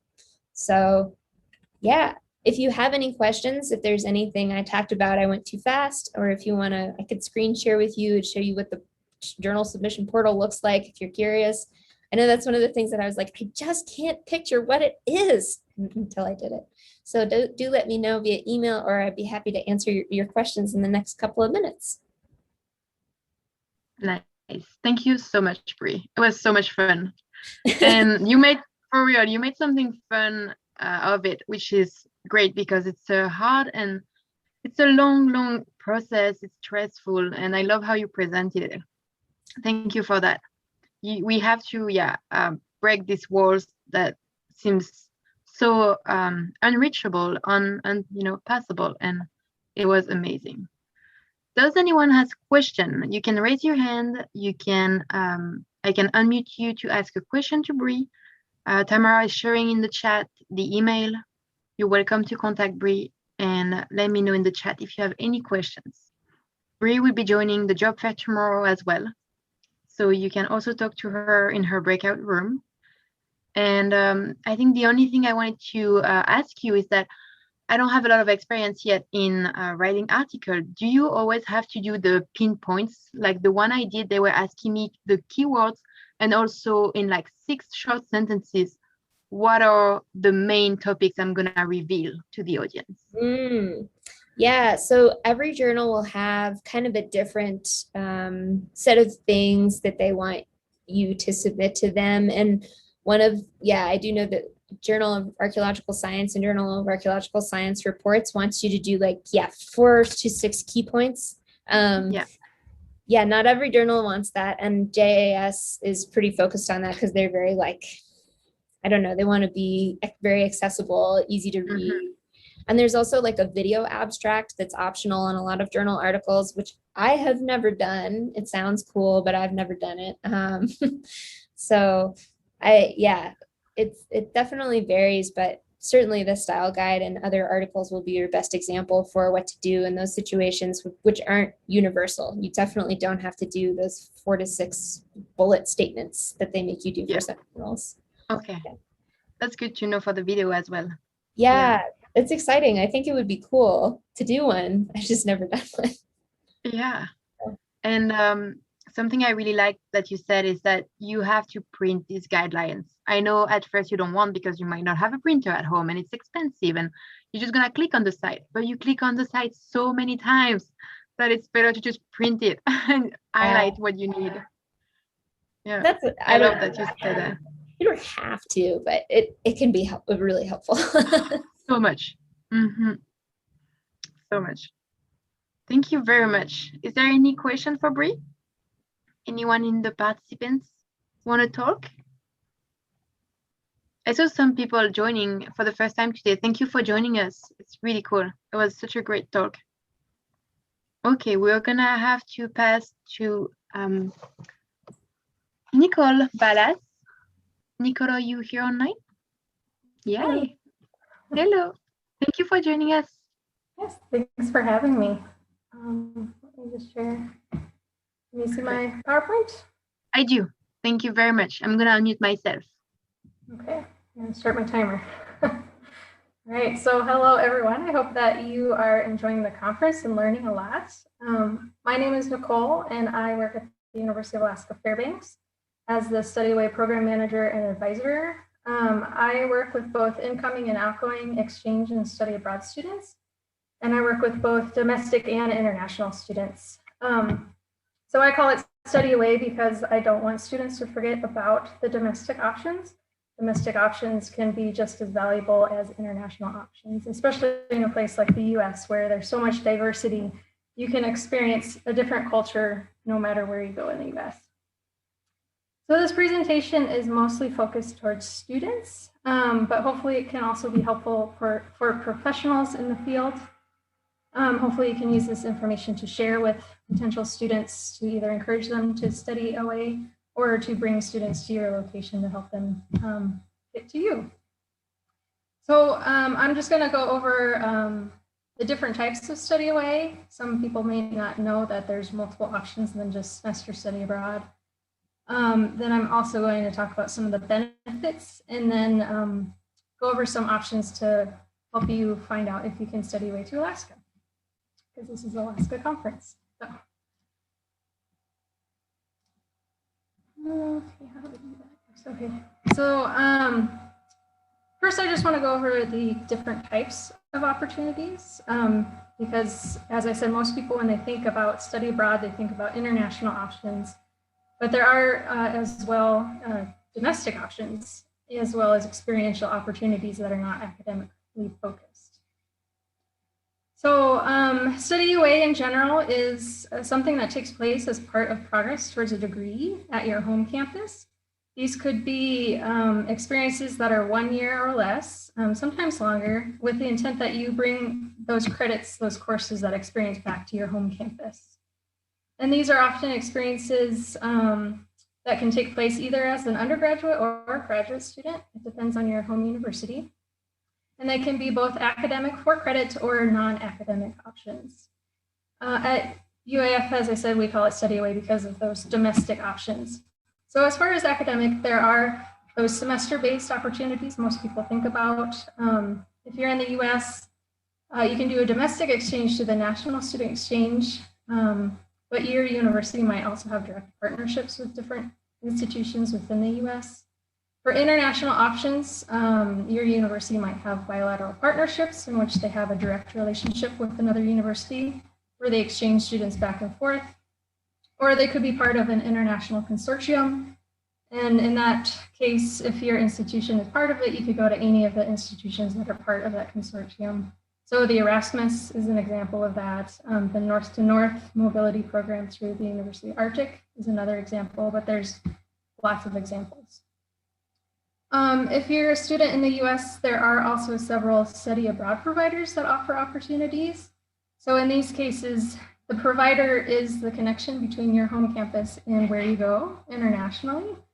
And these programs set up all aspects of your program, all the logistics, they set up housing. So those programs are really good for students who aren't maybe comfortable going by themselves, or they need a little extra assistance in the process.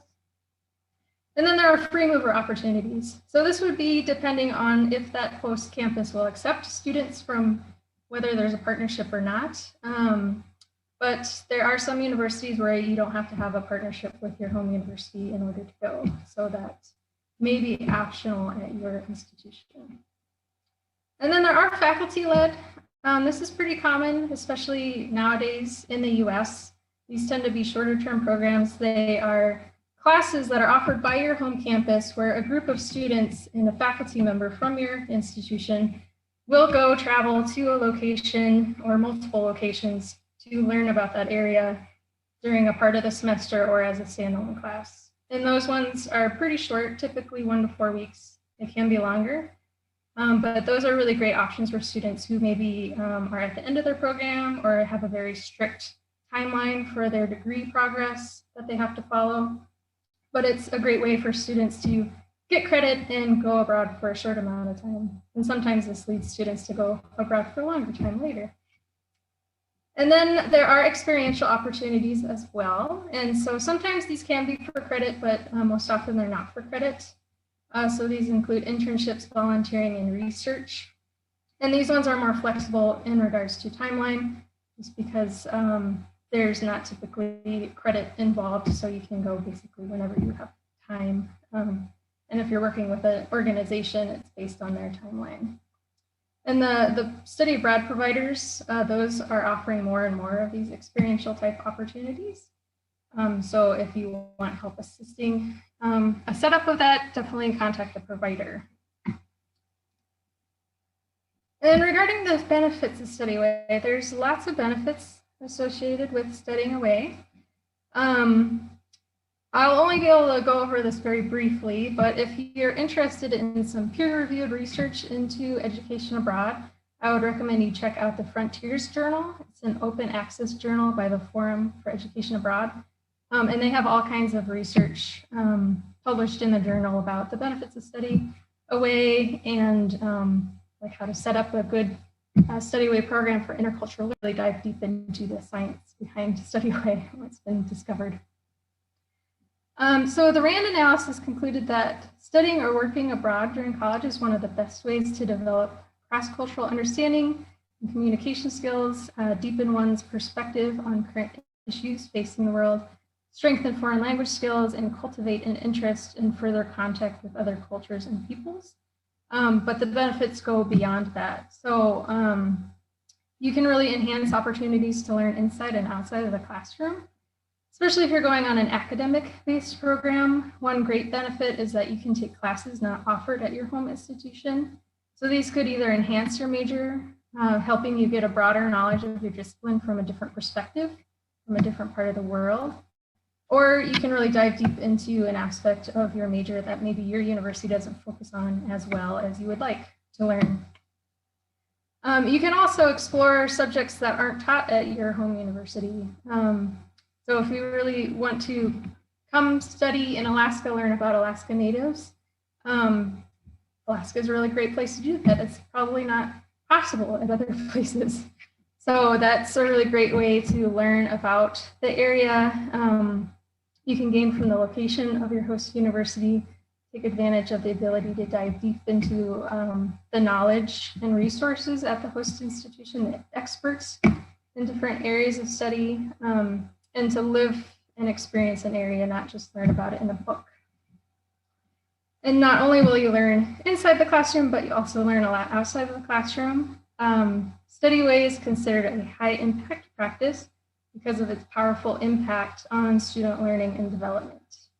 So it really challenges students emotionally and intellectually because it presents students with complex problems that they come across that aren't usually found in the classroom environments. And this leads to growth in adaptability and creativity. So students may have to adapt to a new culture, adapt to a new culture. They may have to adapt to a new education system, different styles of learning, different grading styles. You have to learn how to maneuver in a completely different environment. And students in general have to learn how to problem solve. And in this process, gain confidence in themselves as they navigate their new world. And a lot of students, when they return, they say they get a new tolerance for ambiguity. They get comfortable in the uncomfortable. They're getting outside of their comfort zone. And that really brings about those opportunities to grow both personally and just in life in general. And so another benefit is increased skill for communication and gaining of intercultural competence. So even in a place where your home language is spoken, you'll likely come across different ways, styles, and manners of communicating, and you may have to overcome communication difficulties. And these benefits would be even more pronounced if you're learning to interact in a new language. So learning in the classroom a language is a lot different than actually living in the language. And one other benefit of StudyAway is that it really allows students to develop a network for future employment or to explore graduate school. So especially if you're wanting to move to an area in the future, but you're not sure if you will like that area. Fairbanks, for example, is very extreme temperature-wise, light-wise. There's a lot of extremes about Fairbanks. It's not for everybody. But you can use StudyAway because it's a temporary travel experience to test out the waters before you dive first, before you go for a 5-year master's program and find out you don't really like Fairbanks. So StudyAway is a really great way to explore that. And then you can meet the individuals that might help you get into graduate school. Like you can find your committee members, or even those connections might have connections in other parts of the world. That could help you further your career development. And overall, students tend to gain those soft skills that employers deem valuable, which include the collaboration, critical thinking, problem solving, oral written communication, leadership, and global and multicultural fluency. And it's also a really great thing to put on your resume. So there's not a lot of students that study away. In the US, less than 12% of students study abroad at some point during their undergraduate degree. So if you study abroad, you are fairly unique. And your experience will also give you lots of opportunities to answer some of those more difficult interview questions that come up. Like, what was the challenge that came up that you had to overcome? StudyAway will give you a lot of experiences to answer that question. All right, so next, just a little bit about the opportunities you may have to come to Alaska. So I work at the University of Alaska Fairbanks, as I said. I am a little bit familiar with other opportunities at the other University of Alaska schools in Anchorage and Southeast. because I work with my colleagues sometimes on outbound program stuff. So I can give you a general idea about their programs, but you would want to check with them directly because they have the most information. But all 3 of the campuses in the University of Alaska participate in the National Student Exchange. So if you are at a university in the US or Canada that participates in National Student Exchange, you can come to any of our campuses for a semester or a year. Each campus also has ways that if you're an international student, you can come and study at our universities. The University of Southeast partnerships with the ISEP program, which is kind of like NSC, but international.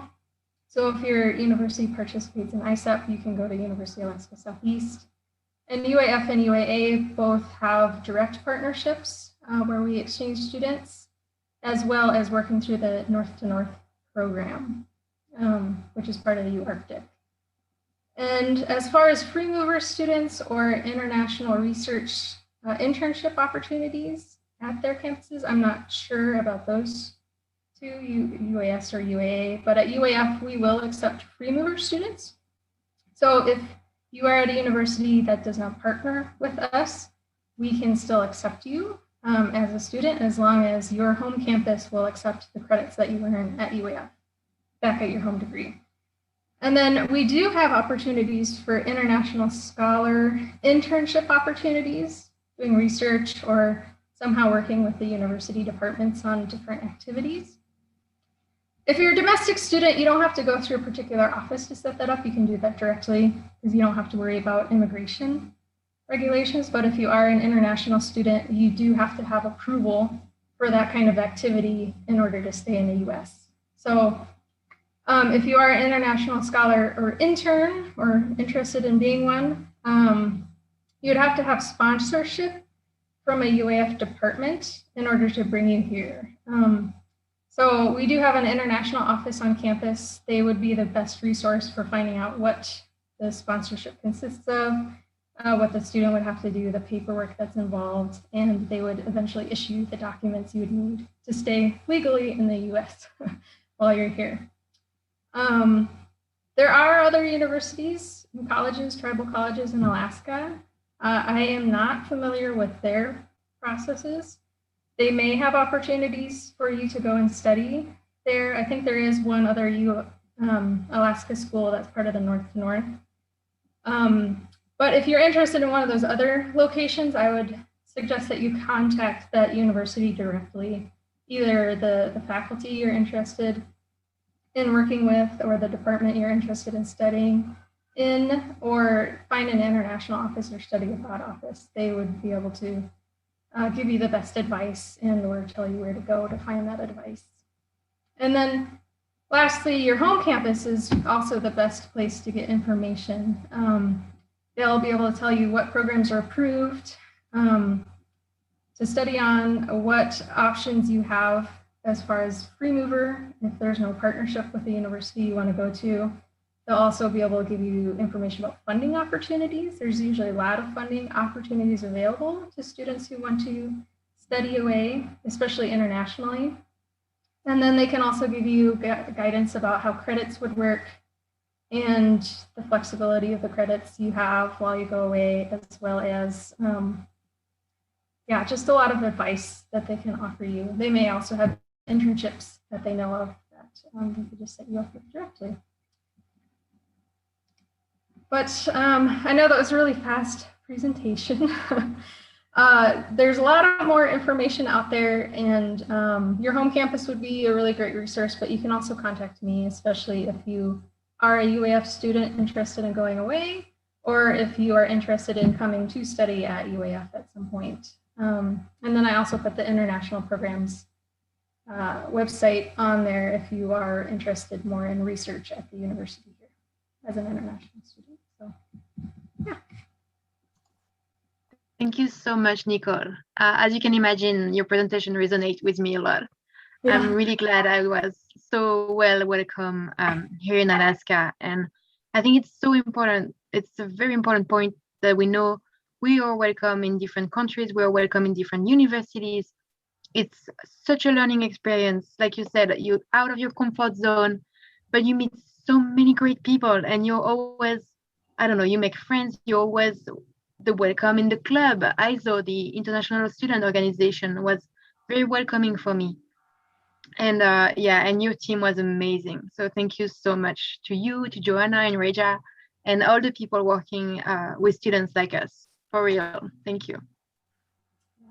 Is there any question? Oh, pardon me?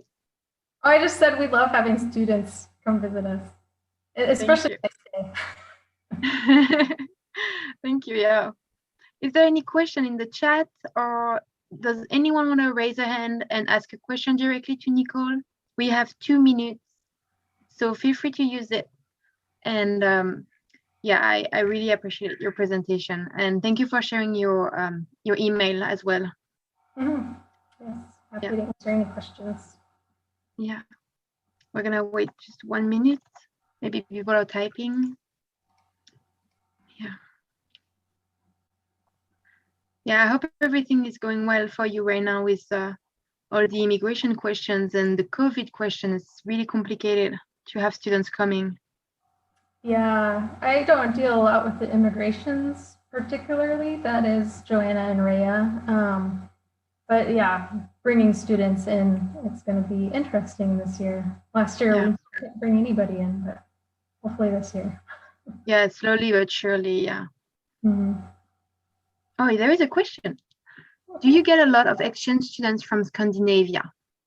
We do, yes. We usually get 4 to 5 students through the North to North program. We do have limited tuition waivers for that region, but we do get 4 to 5 on average, but sometimes more.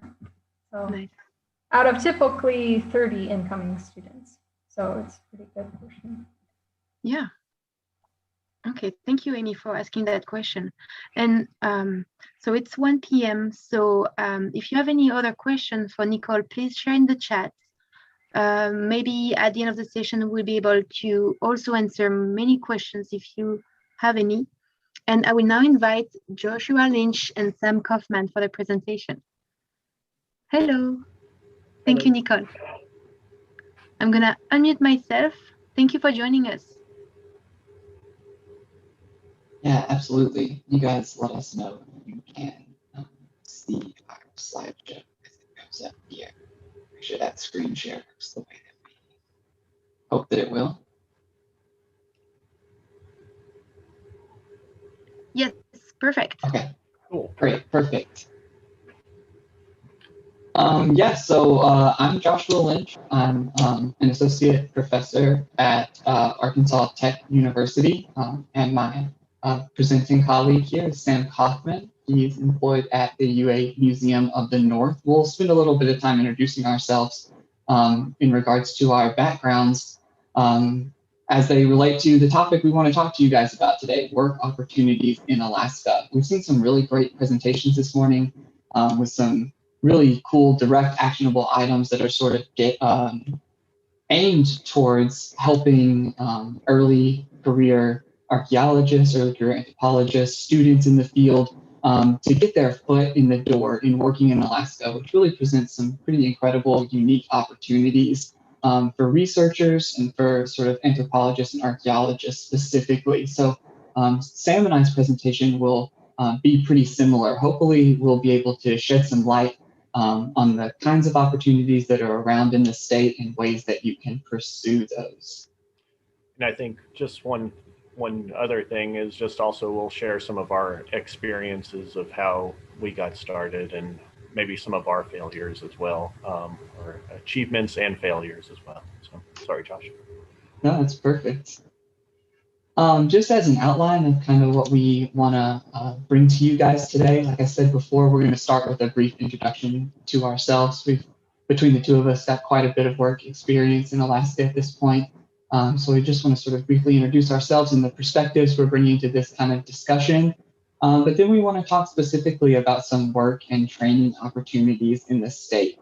Alaska has some really specific, really unique work opportunities, but it also has its own rhythm, it has its own feel, it has its own set of expectations and work parameters that might not be something that is applicable in other work scenarios that you might be coming from. So we want to sort of talk specifically about the hiring cycle, the way hiring tends to work in Alaska, the sort of annual basis that is part of. We want to talk about what employers are looking for. We reached out to several employers, some of the biggest employers around the state, to get some feedback that we can pass on to you guys about what makes for ideal candidates in job situations. And we also want to talk a little bit about where to look for the kind of work that you might be most specifically interested in. Julie Esdale touched on that briefly in her presentation earlier today. Great work, Julie, as always, but we'll bring that topic up again a little bit. And work is not the only kind of opportunity to get into the field, to get into archaeology and anthropology in Alaska. We also want to talk briefly about some volunteer and internship opportunities across the state for people. And last but not least, we also want to really talk about some field school experiences that are available, some specific programs that are happening or that annually happen in Alaska that really are your very first steps into the field for many people. And then lastly, like Sam shared, we're hoping that you guys are able to learn from some of our mistakes. Towards the end of the presentation, we'll be a little informal with you. We'll share with you some of our successes, some tips that we've learned that have worked out for us, and maybe also we'll talk a little bit about some things that didn't work out so well, or some challenges we faced in pursuing our work in the in the state of Alaska. Again, just briefly, I'm Joshua Lynch. I have worked in archaeology in Alaska for more than 10 years. So a lot of what I'll bring to the table is sort of advice that's sort of geared towards doing archaeological work in the state, because that's where I'm most comfortable.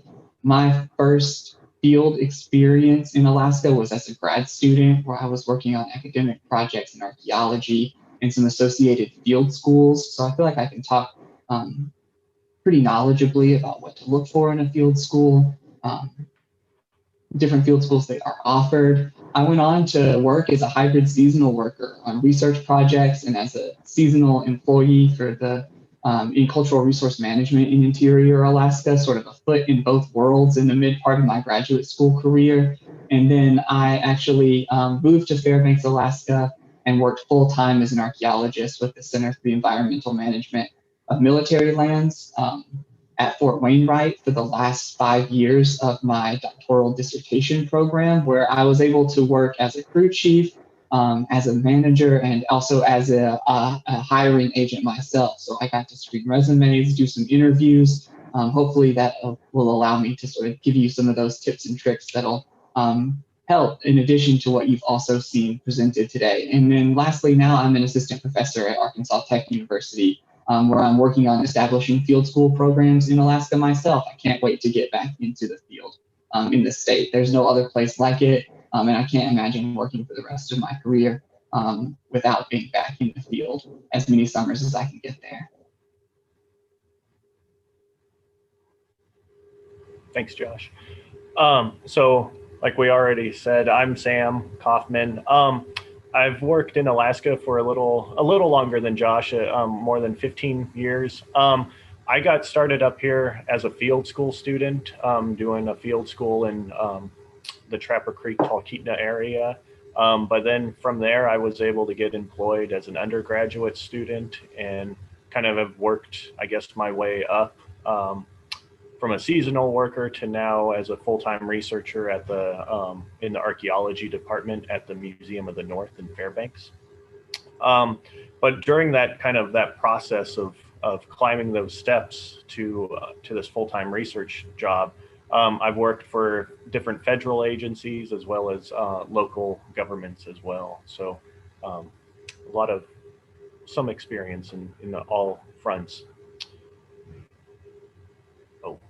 Could you, thanks, Josh.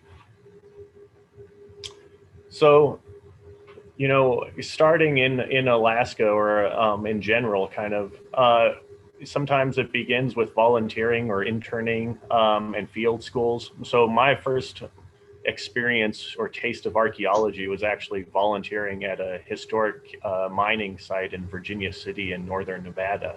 But from that, I really kind of fell in love with archaeology. And then when I was an undergrad at the University of Nevada, Reno, I heard about this exciting opportunity to go north and do this field school in Alaskan archaeology. And so I got enrolled, and then that led to the seasonal work. As you can see, these are all some friends of mine from Katmai. And then you can see from seasonal work that the more experience you kind of gain, the closer you are, or the more experience you get closer to a full-time work or careers. And then it kind of starts all over, where now folks like myself and Josh Lynch, Dr. Esdale, among others, many others, are now always either having field schools or looking for volunteers or interns, or even hiring the seasonal workers as well.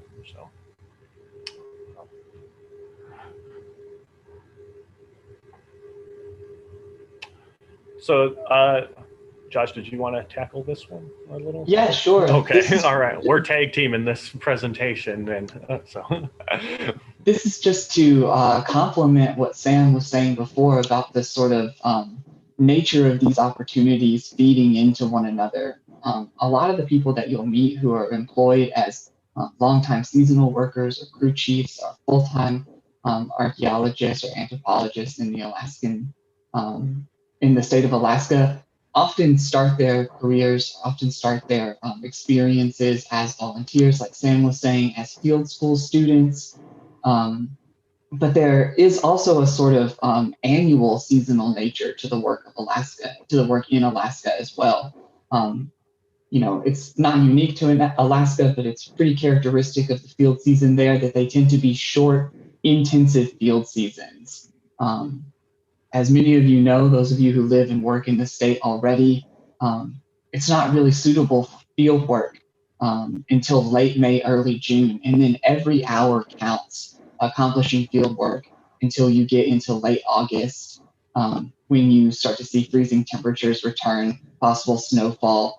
Squeezing as many hours of work as you can into those daylight summer hours is really important, especially for employers. So reaching out to several of the state's largest employers, one of the major points of agreement in all of their responses was that if you're looking for summer field work in Alaska in May, you're probably already too late. The timing of the career fair associated with this conference is perfect. Lots and lots of the employers that we talk to start screening applications. They're taking job calls as early as February, hoping to make some hiring decisions for summer field work by March, by the end of March. Federal agencies, private companies, they're looking to fill positions with employees that they can count on to commit early. Onboard training and onboarding, all the paperwork, all the sort of background training that you need to be a successful field archaeologist in Alaska, whether that's first aid training, whether that's ATV training, whether that's bear safety training. These things start as soon as possible in late May, early June. And so being prepared to come on board early and commit to a full season's worth of work is incredibly important to Alaskan employers. And it's something that you should consider when you're thinking about going out for this type of work in the state. That the demands on your time will be rigorous, and that they'll start in late May, but that your search should start months earlier in March. So maybe for the undergrad who is still in school, you might want to start with a field school, perhaps. So COVID-19 has certainly changed a number of things, but maybe there's a light at the end of the tunnel as more people are getting vaccinated and things. We reached out to some of the universities that generally have field schools up here, and I was only able to find that UAF, the University of Alaska Fairbanks, the only one who's offering, or that is offering, a field school this year. It will be, well, you can see the flyer there at the Chinatown site, which is very much in and around Fairbanks. But if you're interested, I'd urge you to contact Justin Cram, the instructor there. You can see his contact information, or just send a chat and we can send you his email. But in general, let's just say COVID-19 wasn't a thing, or that's a thing of the past. Generally, the University of Alaska Anchorage has offered field schools. Adelphi University in New York offers field schools up here. Josh can speak a little bit more perhaps about Texas A&M, but they have offered field schools. And then Paris One University, perhaps Maureen later could also talk about that university or that program. When I was an undergrad and I did my field school, I was fortunate that the field school was at my home university, so at the University of Nevada, Reno. So I didn't have this problem, but I know other students who did attend had this problem of making sure that credits from that field school transfer to your home university. You know, field schools are expensive, and you're spending 4 weeks out in nowhere, Alaska, potentially, or you know, or have very limited access to resources and developmental or development like other lower 48 field schools would have. So make sure that the credits transfer and that you get your credit for that. Another thing is to look into grants or financial aid to help reduce that cost. Again, field schools are very expensive. I did financial aid, and it paid for my field school, which was, I think, around $4,000. So again, very pricey, but make sure that those credits transfer and make sure that you have the cost. One other thing too, most field schools, I think, generally do pay, or not pay, but give you food, but maybe some don't. So maybe look into that, make sure that you're not having to also buy food or things like that. Since we only have about 5 minutes, I'm going to kind of ask questions, ask your own department, and then also be your own advocate. Again, make sure that credits transfer and that also you have, you can get that, find a way to pay for that. Yeah, I would only add to this discussion of field schools that if you look up these programs individually, find something that you're interested in, reach out to the people who run those field schools. They want to answer your questions. They want to make sure that you're prepared. They'll provide you with lists of things to bring, what to expect from the course of their project. Ask questions like Sam said about how you're supposed to, where you're supposed to stay, what kind of supplies you need, how your food situation will be taken care of. And also look at the structure of the field school. You get a good balance of the different skills that you want to bring into the field as an archaeologist after your training. Some volunteers, so maybe you don't want to take the plunge into a field school, but you want to do maybe just test the waters. So volunteer internship opportunities. The state of Alaska has its own fair share of financial difficulties, but sometimes, more often than not, maybe the Alaska Office of History and Archaeology, if you go to their website, you can see I have a little red box around volunteer opportunities. And it's a good way of getting in and meeting people, getting some experience. When I worked for the Forest Service back in Nevada, I was involved with Passport in Time. Super great program. If you have time, check it out, to definitely look into that. The Bureau of Land Management also has different volunteer opportunities as well. You can see some of the links there. And this whole presentation, I think, will go online too. Museums Alaska. So one other element or aspect of doing archaeology or just field work, maybe you don't like that, but you want to do stuff in the museum. Museums Alaska has volunteer opportunities from time to time.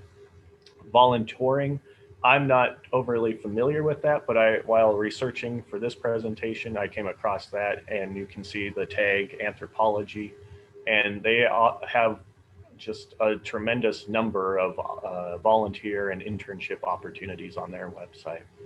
And then the job fair tomorrow as well is another great way of getting in. Sorry, No, Sam, you're good. You're good. Yeah. Having contacted those employers around the state, another question that we asked them was what types of work are most available, and the most hired position in the field are seasonal field technicians. Across the spectrum, whether that's for federal agencies or private companies, people are in search for field technicians, and often they hire large crews. So this is a great way to get your foot in the door of a career in Alaskan archaeology after you sort of get your initial field training. Often these are filled by people who have BA degrees, a field school, or some other field methods training, even coming from out of the state or internationally. These types of seasonal field positions that are usually hired for 3 to 4 months. You're working a full-time schedule, though that schedule can be pretty highly irregular.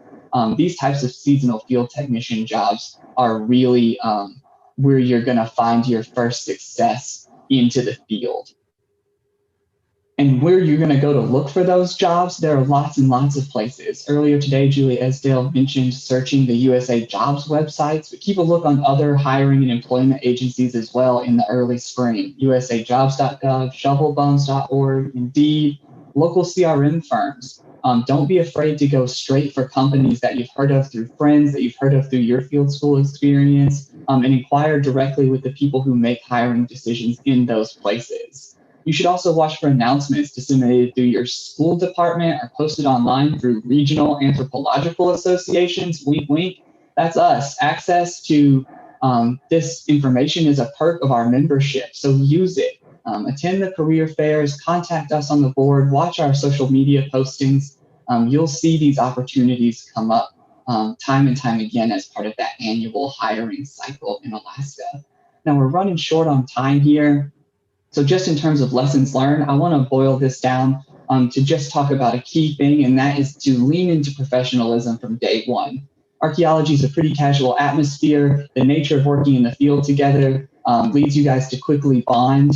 But know that every minute you spend in your field school, every minute that you spend as a seasonal technician is part of a job application, and it's part of building your relationship with the people who you're going to ask for references from. So be flexible.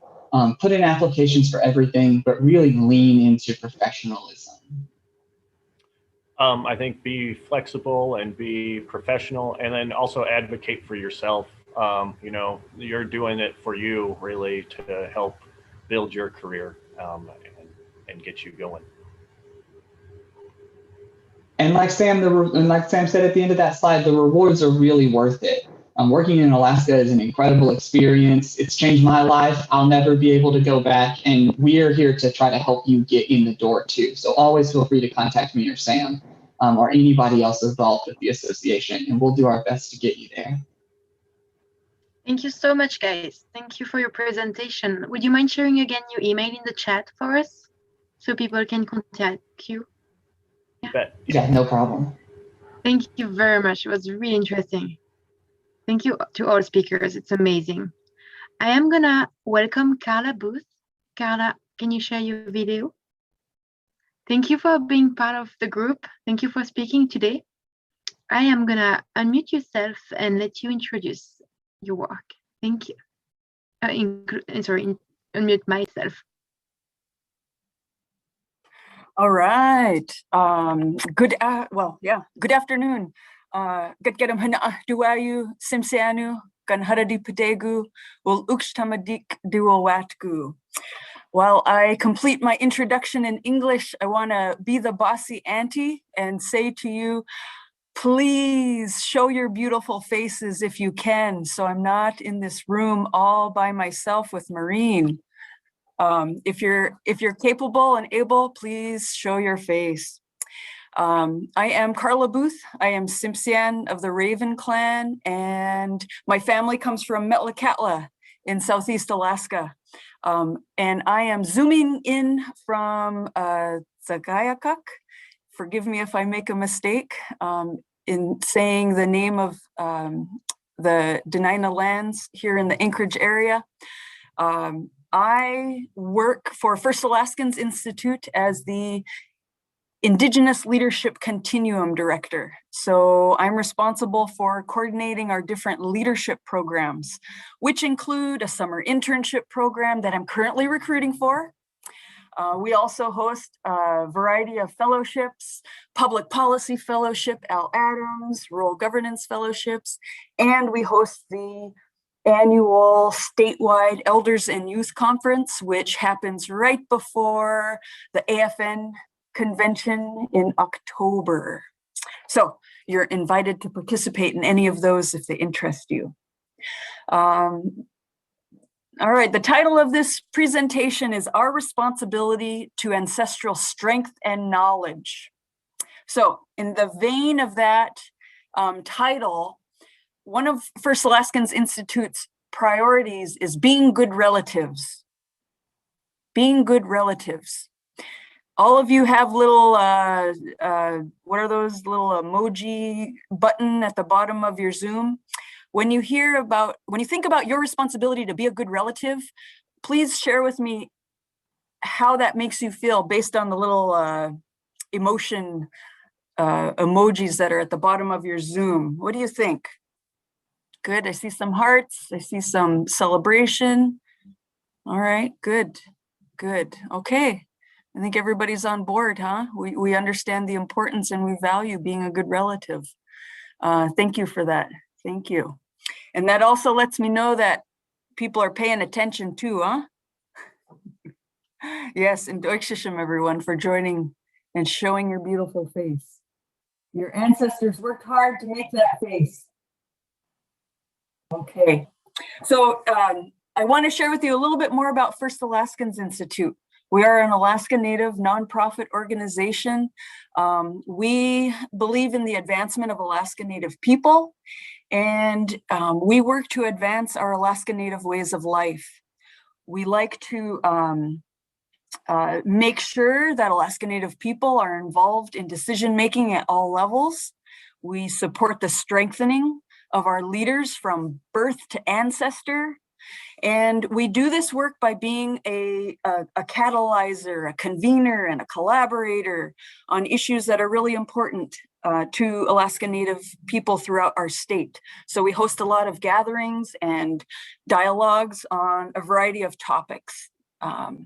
So that's a little bit about us, but really what I wanted to share with you in our short amount of time is First Alaskans Institute's operating truths.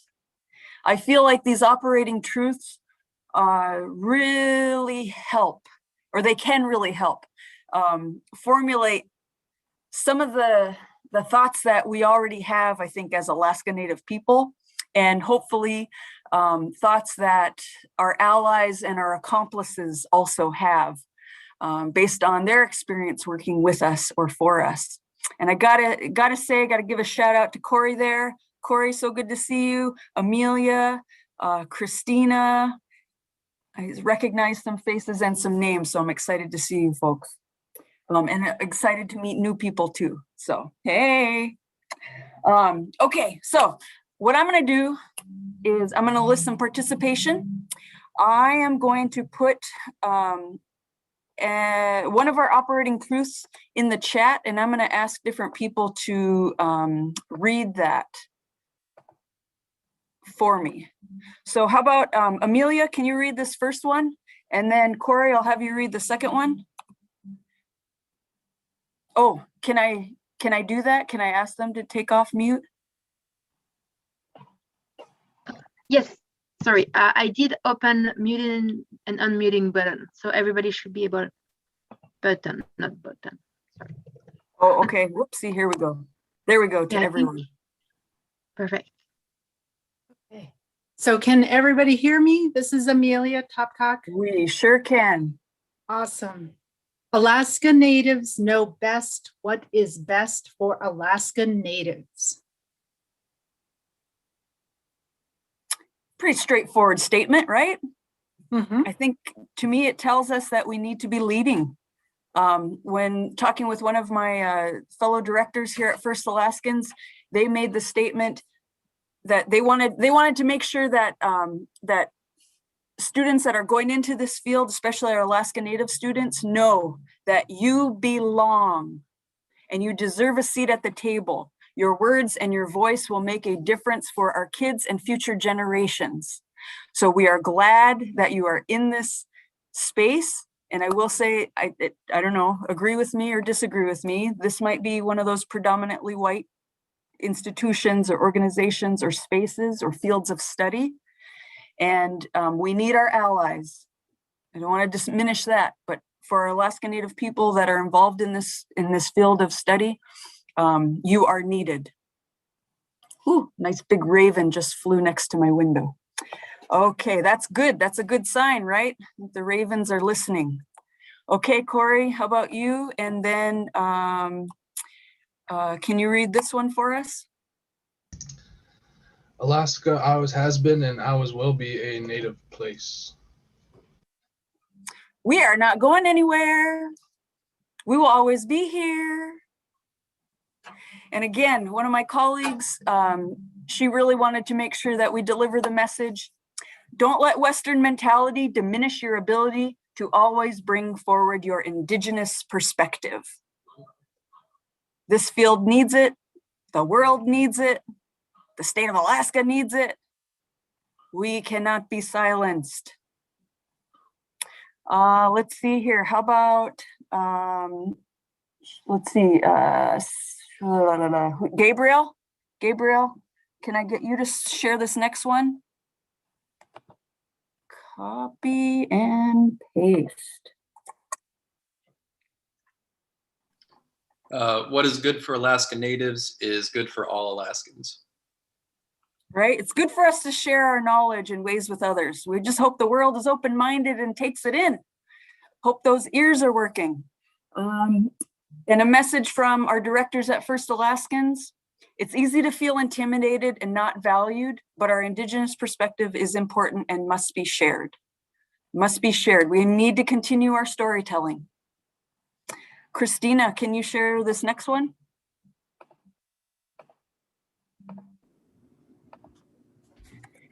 And if we have time, okay, I know you guys are hearing my voice a lot, but if we have time at the end, I really want to hear others' perspective on any of these. Christina, can you read that one? Indigenous knowledge and science is a whole knowledge system in and of itself, equal to all others. Yes. Fact. Our stories, verbal tradition, and ways of thinking and doing are valid. So again, another message from our leadership here. It is okay and your responsibility to do and to assert what is right for our community in all phases of research. No matter what Western norms or rules seem so strict or unbendable, please proceed until you're apprehended. I like that, apprehended. Even if you're told to stop or be quiet, don't. They got to apprehend you. Okay, how about this next one? Let's see. How about Eleanor? Eleanor, would you mind sharing this one? Oh, make sure I'm sharing this with everybody. We work to embody the strength and knowledge of our values and cultures. Doering. We have the strength of our ancestors in each and every one of us, whether you're Native or non-Native, whether you're connected to your family history or not, that strength resides in you. It's up to you to tap into it, right? So again, a message from our staff is, when you speak, you bring the strength of your ancestors into the room with you.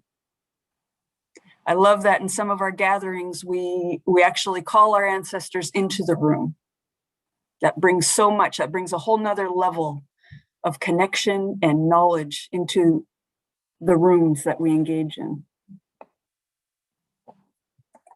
And let's see here, how about this last one? Bree, would you mind reading this one?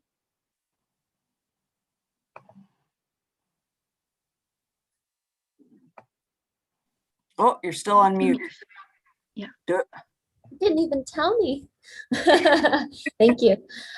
We love who we are, and we believe in our inherent right to exist as distinct societies of Alaska Native peoples in perpetuity. We got to have pride in who we are. The message from our leadership is, be the person that is daring to share what your family and your people value and do. Be bold to cite the wisdom of your grandparents and your ancestors. Have the courage to speak up. All right, I ran through those. In Deutschism to you all for lending your voices so that we can add more voices to this. We still have a little bit more time, so I want to do that a little bit more. I want to open it up for conversation. Any thoughts come to mind about any of these strengths or anything that was shared in the last 10, 12 minutes?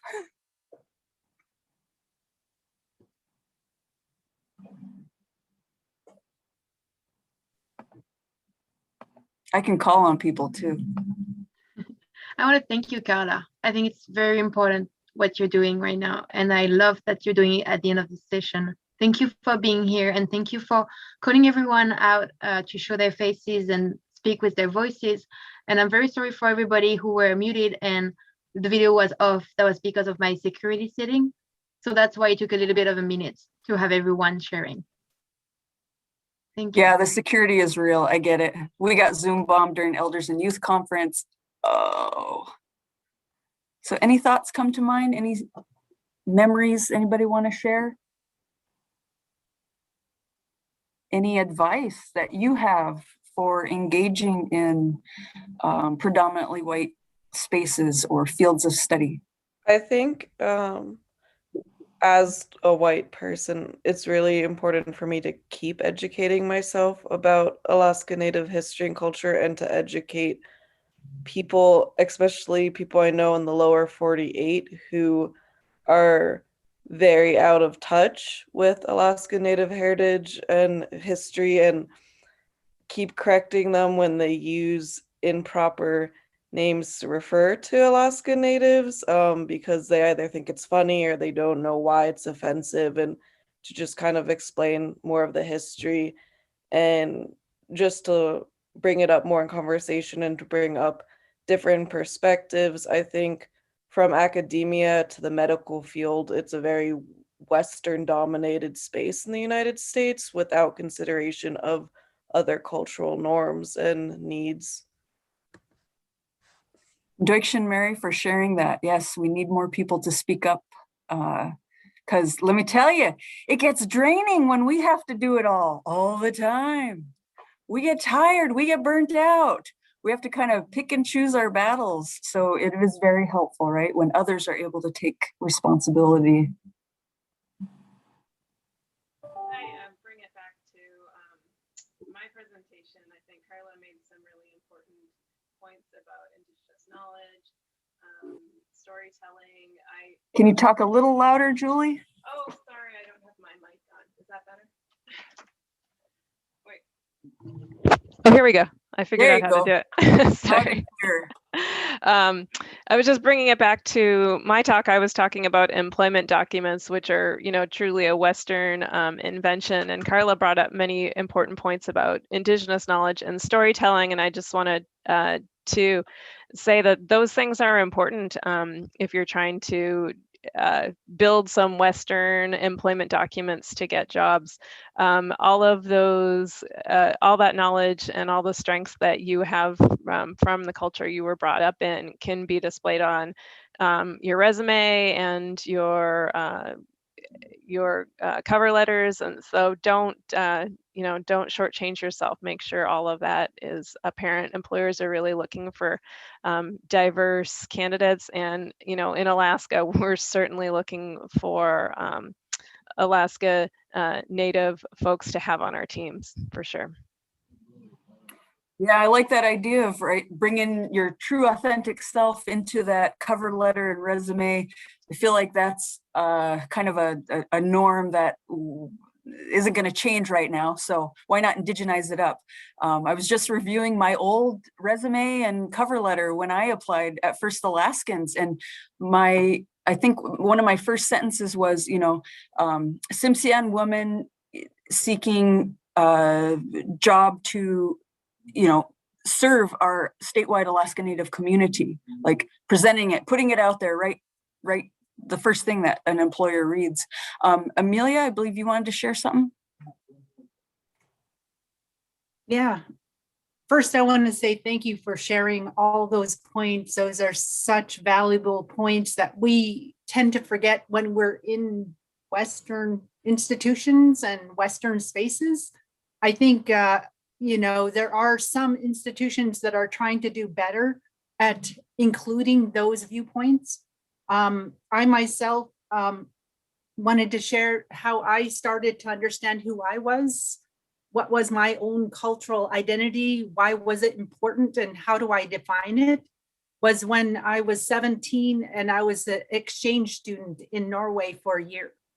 And talk about being removed from the state of Alaska, from Kotzebue, which had only about 1,300 people, to be into Norway, where there's what they call a town, was between 7,000 and 8,000 people, and so I was with two different host families, and everyone I met knew I was the new girl. I was Eskimo. And can I say something in Eskimo? That was one of the first questions they asked all the time. So it made me self-reflect on what did I know about my culture and what did I value? Because at the time I didn't value very much about my culture. I wasn't part of Native dancing. I wasn't trying to learn the language, but I ate the food, and I started to realize everything that was about the culture.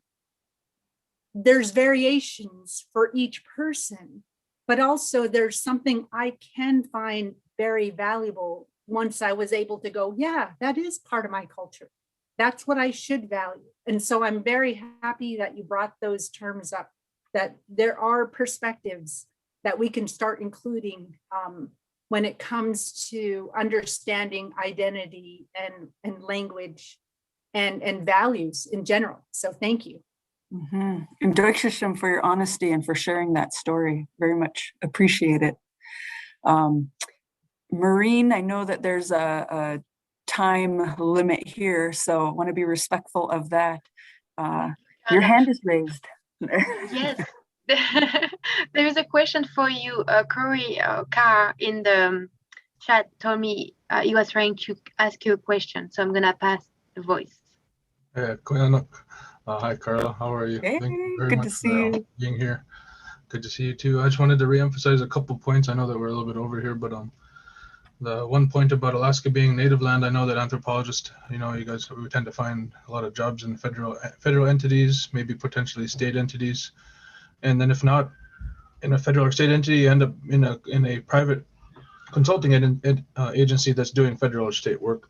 But so what I wanted to tell you is that don't just take like if you're working in a federal entity and you have coverage of all this federal land, don't take it for granted that that is just federal land, because if you look at how it became federal land and conservation land across Alaska, it was a very unjust way that ANCSA played out, where they slipped it in section 17D2 saying that they'll put aside 88 million acres of federal conservation land without really telling people, the natives of Alaska, about that part of that ANCSA. So that's 10 years later, that's what became Anilka. And instead of 88 million acres, they took almost 120, 130 million acres and locked it into federal and conservation land without the consultation of people. The villages that are exclusively surrounded by a lot of the federal lands, they stood up and tried to fight against that. It never got anywhere because they were trying to get to the oil on the North Slope. So just to let you know that even though it says it's federal land here and state land here, and then this tiny little speck says that's native land, just keep in mind that federal and state land still in people's minds feels like those are still our lands, So just keep that in mind and try not to take it for granted and try to learn about that history. And the second thing is about indigenous knowledge being its own science. when you enter to these villages and you start talking to people about their observations, you're entering into a big sharing network of information sharing network that has been going on for thousands and thousands of years. And that you're entering into that network. Just be aware of that. That's how we've always survived, is the observations of an entire village. If there's something dangerous out there, the animals, the resources, it's a sharing network. So that's what you'll be entering into. It's a way to, it's its own science in itself, but it's a real-time sharing network of information. Koinukpak, Corey, for sharing both of those messages. I love it, right? Yeah, you have to ask why or how, right? How did those become federal lands, and who owned those lands before, or really who still own those lands? I love how you titled that. It's a sharing network. It's a sharing network in our villages, every village, right? We know that knowledge isn't valued until it's shared with others. We can't hoard it. It can't be kept with one individual. I think Gabriel had a comment or question. Do we have time for that? Yeah, go for it, Gabriel. It is on topic, but slightly off topic as well. So if it goes over, that's fine. If you want to cut it out. But so going off of the indigenous knowledge and science system, I'm a preschool teacher, and I was wondering if you had any recommendations for resources that I could explore beyond kids' books for introducing some of those topics to my kids. Resources beyond books, you said? Beyond like children's books, yeah. Beyond children's books for preschool. Gee, I'd have to give it. I can do something on my own. Like, well, there's the Alaska Native Knowledge Network. I know that they have a variety of curriculums to introduce Native knowledge and perspectives on things. That's the first one that comes to my mind. Does anybody else have any that come to mind? You might want to check with the Museum of the North if any of the Family Day activities in the past had to do with transmission of Native and indigenous knowledge, because they usually gear those towards younger age children. Okay, thank you. I appreciate it. I'd also say Molly of Denali. That's a good one. Yeah. Yeah, right. Lots of important lessons that we're all learning from Molly, our new superhero. I'd also say, my family's from Southeast, so I'm aware a little bit of what Sea Alaska Corporation has been doing. The Sea Alaska Heritage Institute, they've been, I think, developing a lot of books to support literacy of, preschool, kindergarten, younger ages. So some of those books that they've been developing might be of interest, and I believe that's accessible just on their website, Sea Alaska Heritage Institute. Oh, and look at that, Christina, she said Danaka Naga and Fairbanks Native Association has a Danaka Head Start. So maybe there's some resources there. Nice. Christina, do you want to write that down in the chat for everyone? I don't see it. I'm trying to keep track of everything. It's not letting me share to everyone, but I was really? saying too that there might be resources available from the village and regional preschools. So like CITC, the Cook Inlet Tribal Council, or places that work with tribes to find where their preschool is, and then to contact the people involved with the school might be a good place. And then I would suggest, just personally, if I was going to do a preschool level, go to Alaska,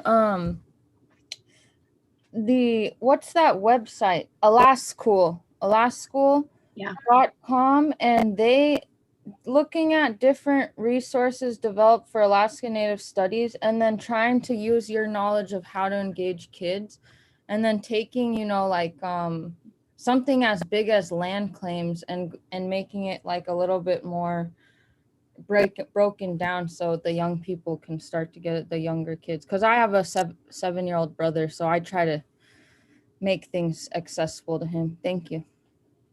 No, of course. I'd say I'm sharing too, with you. Oh, pardon immersion me, go for it. programs too. Right. Yeah. Thank you all for those ideas. Deutschem, everyone. Great resources, great list.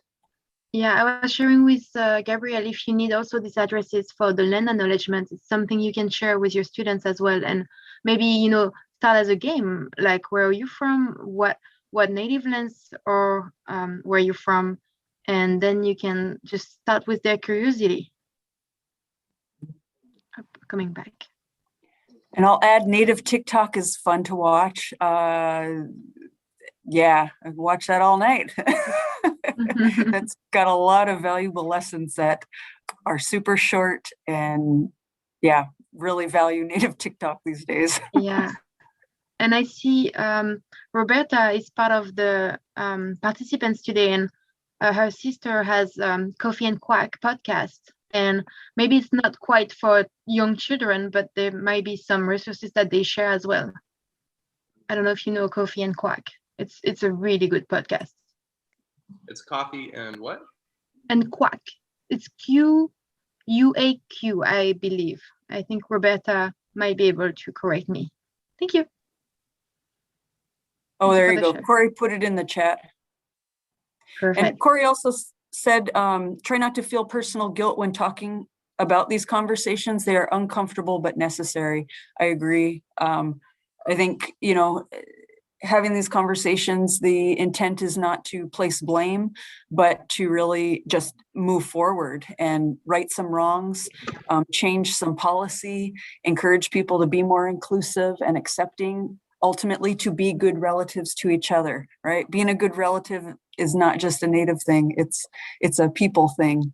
It's a worldwide thing. We're all cousins somewhere along the line, right? So we've got to treat each other good. We've got to hold each other up. We have to celebrate each other's experiences and our knowledge. And we're all in this together, especially through this crazy pandemic that we've been involved in over the last year. Thank you. Thank you so much, Karla. Amy is saying, we were not the ones who did the wrong long ago. We can be the ones acknowledging it and then move forward. And I think it's a beautiful sentence to end up this meeting today. And thank you so much, everyone, for being here. We wanted to do a little conclusion with Tamara. If you have any other question, please write it down in the chat. I think everyone is staying maybe for 10 more, 15 minutes. Oh, okay. Sorry, Corey is correcting me. I was talking about Roberta Glenn, which I thought was part of the public, but no, I got it wrong. I'm so sorry. It's another Roberta that is here. But yeah, thank you all for the wonderful conversation, like Amy is saying. Tamara, would you like to join us to just introduce the fair for tomorrow, the job fair? And then at the end, I will take questions and thank all the speakers one more time. I'm gonna just share. I don't see Tamara yet. Oh, perfect. She's sharing. Wonderful. Thank you. Thank you, Karla.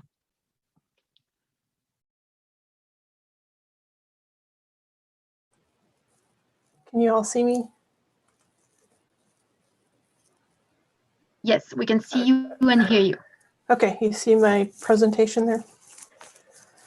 Okay, so on Friday at 12:20, we're going to have our first ever Alaska Anthropological Association job fair.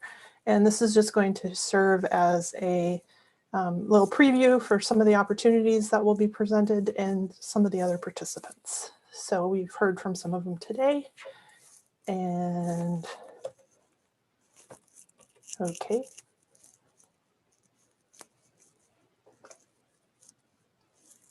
I'm not quite sure. Oh, there we go. So some of the opportunities that are being shared, Julie Esdale and the Center for Environmental Management will be there. They're hiring archaeological technicians for the 2021 field season. There is information there about, at the website there, about how to join the team, or you can come and talk with Julie tomorrow at the job fair. Bree will be there with the University of Wyoming, and they have some opportunities for undergraduates for a first field experience, as well as MA and PhD program levels.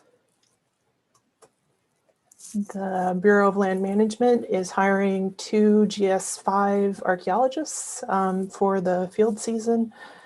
They will also be available to answer questions, as well as Julie, I'm sure, to help you applying for federal positions. It can be an art, so please take advantage of this opportunity to answer any questions about how to make sure that you're maximizing those keywords in your applications. And my employer, Stantec, I'm an archaeologist with Stantec. We're accepting applications for our on-call list. This is a year-round opportunity. Sometimes we get to go to the lower 48 to work on field projects. Ross Smith will be representing Stantec tomorrow. And Sam Coffman will be there with the University of Alaska Museum of the North. Talk about, they have some student and temporary positions. And then he can talk to you about museum work in general, I'm sure. The Peace Corps will be there to talk about how you can use an anthropology degree and opportunities that may be available if you're interested in opportunities with the Peace Corps. Northern Land Use is also looking for archaeological technicians and possibly other levels of archaeologists for the 2021 field season. And Morgan Blanchard and Lindsay Simmons will be in attendance. Also scheduled to appear will be Brian Weigel, co-editor for the Alaska Journal of Anthropology, who'll be there to answer questions about submitting for publication in AJA or for publication in general. Rhonda McKay will be there with the University of Alaska Fairbanks Career Services. Katie Abbott is scheduled to be there for AmeriCorps. Again, some opportunities to perhaps find ways to help fund your grad student work and serve in AmeriCorps. Karla Booth will be there with the First Alaskans Institute, and I believe that she's searching for some technicians as well. Representatives from the Alaska Stable Isotope Facility will be there to answer questions. Erica Quaid, Adult Learner Recruiter and Outreach Coordinator at UAA, will be there, as well as the Center of Applied Isotope Studies at the University of Georgia. Okay.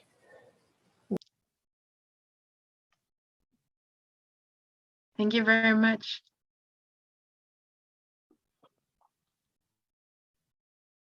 Thank you for this morning.